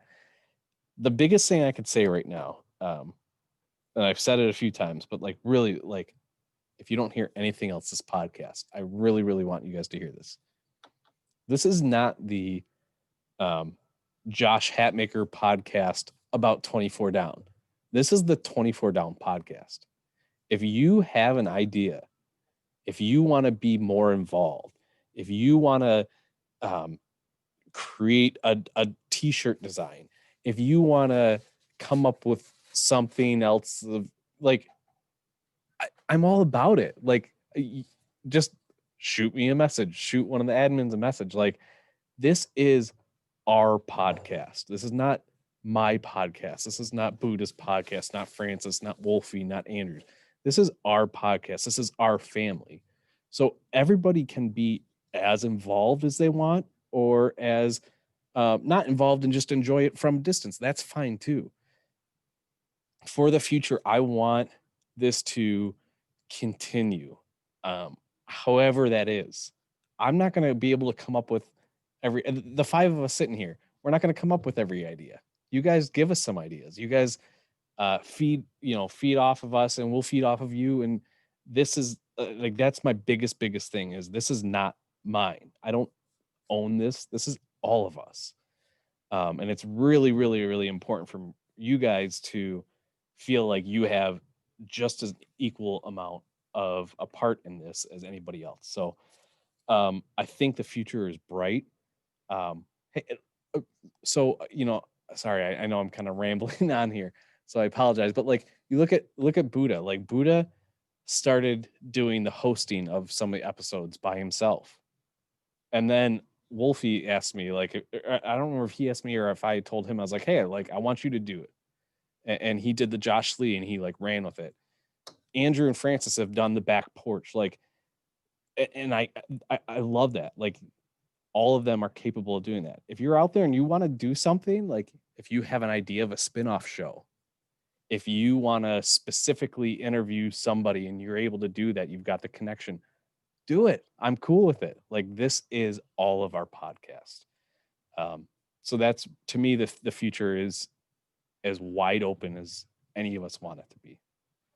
I think that's pretty much all I've got. I'm going to say one last thing, and then I will let each one of the admins say their last words. But I love you guys all so much. This year has been crazy for so many reasons, and the 24 Down podcast has been a constant positive in my life. And I feel like you guys listening, you guys sitting with me right now, all feel the same way. If there was the one thing that I could pull out of this year that was like such a huge positive, it's this podcast. It's this rebirth of 24. I love you guys so much. Thank you for listening. Enjoy your Christmas, and we will see you guys in 2021. Yeah, man. Definitely this podcast has definitely given me more purpose in life. I know that sounds crazy, but it definitely has, because 24 Down gave me a sense of purpose when I was in college. And I always say to people, I wish I can go back there. Those were like the 4 best years of my life. I like being married. I like having kids. I like ministry, but I loved college, man. And so it's kind of reliving that and going on in the future with that. So definitely a bigger sense of purpose, but also um, a big sense of enjoyment. That's why I love listening to the podcast. I still want to hear people, so I host the podcast and I try to do the best job I can, but I really love to listen to the surprises and stuff and everything. As you were talking, Josh, I had one more probably brainstorm, which I think will be really cool and could be like almost maybe people arguing with each other. I don't know. Maybe it'll be good memories or something, but I'm thinking of like a 24 Down beef, bonus podcast, like, people that had beef with other people. Maybe we can get Miles on here, Rocco and stuff like that. And, I think that would be really cool, be really heated. But yeah, love the podcast. Good stuff, Josh. To the other admins, you were saying they're your admins, like, Trump would say, my blacks for Trump, hey, my black people. But yeah, man, love it.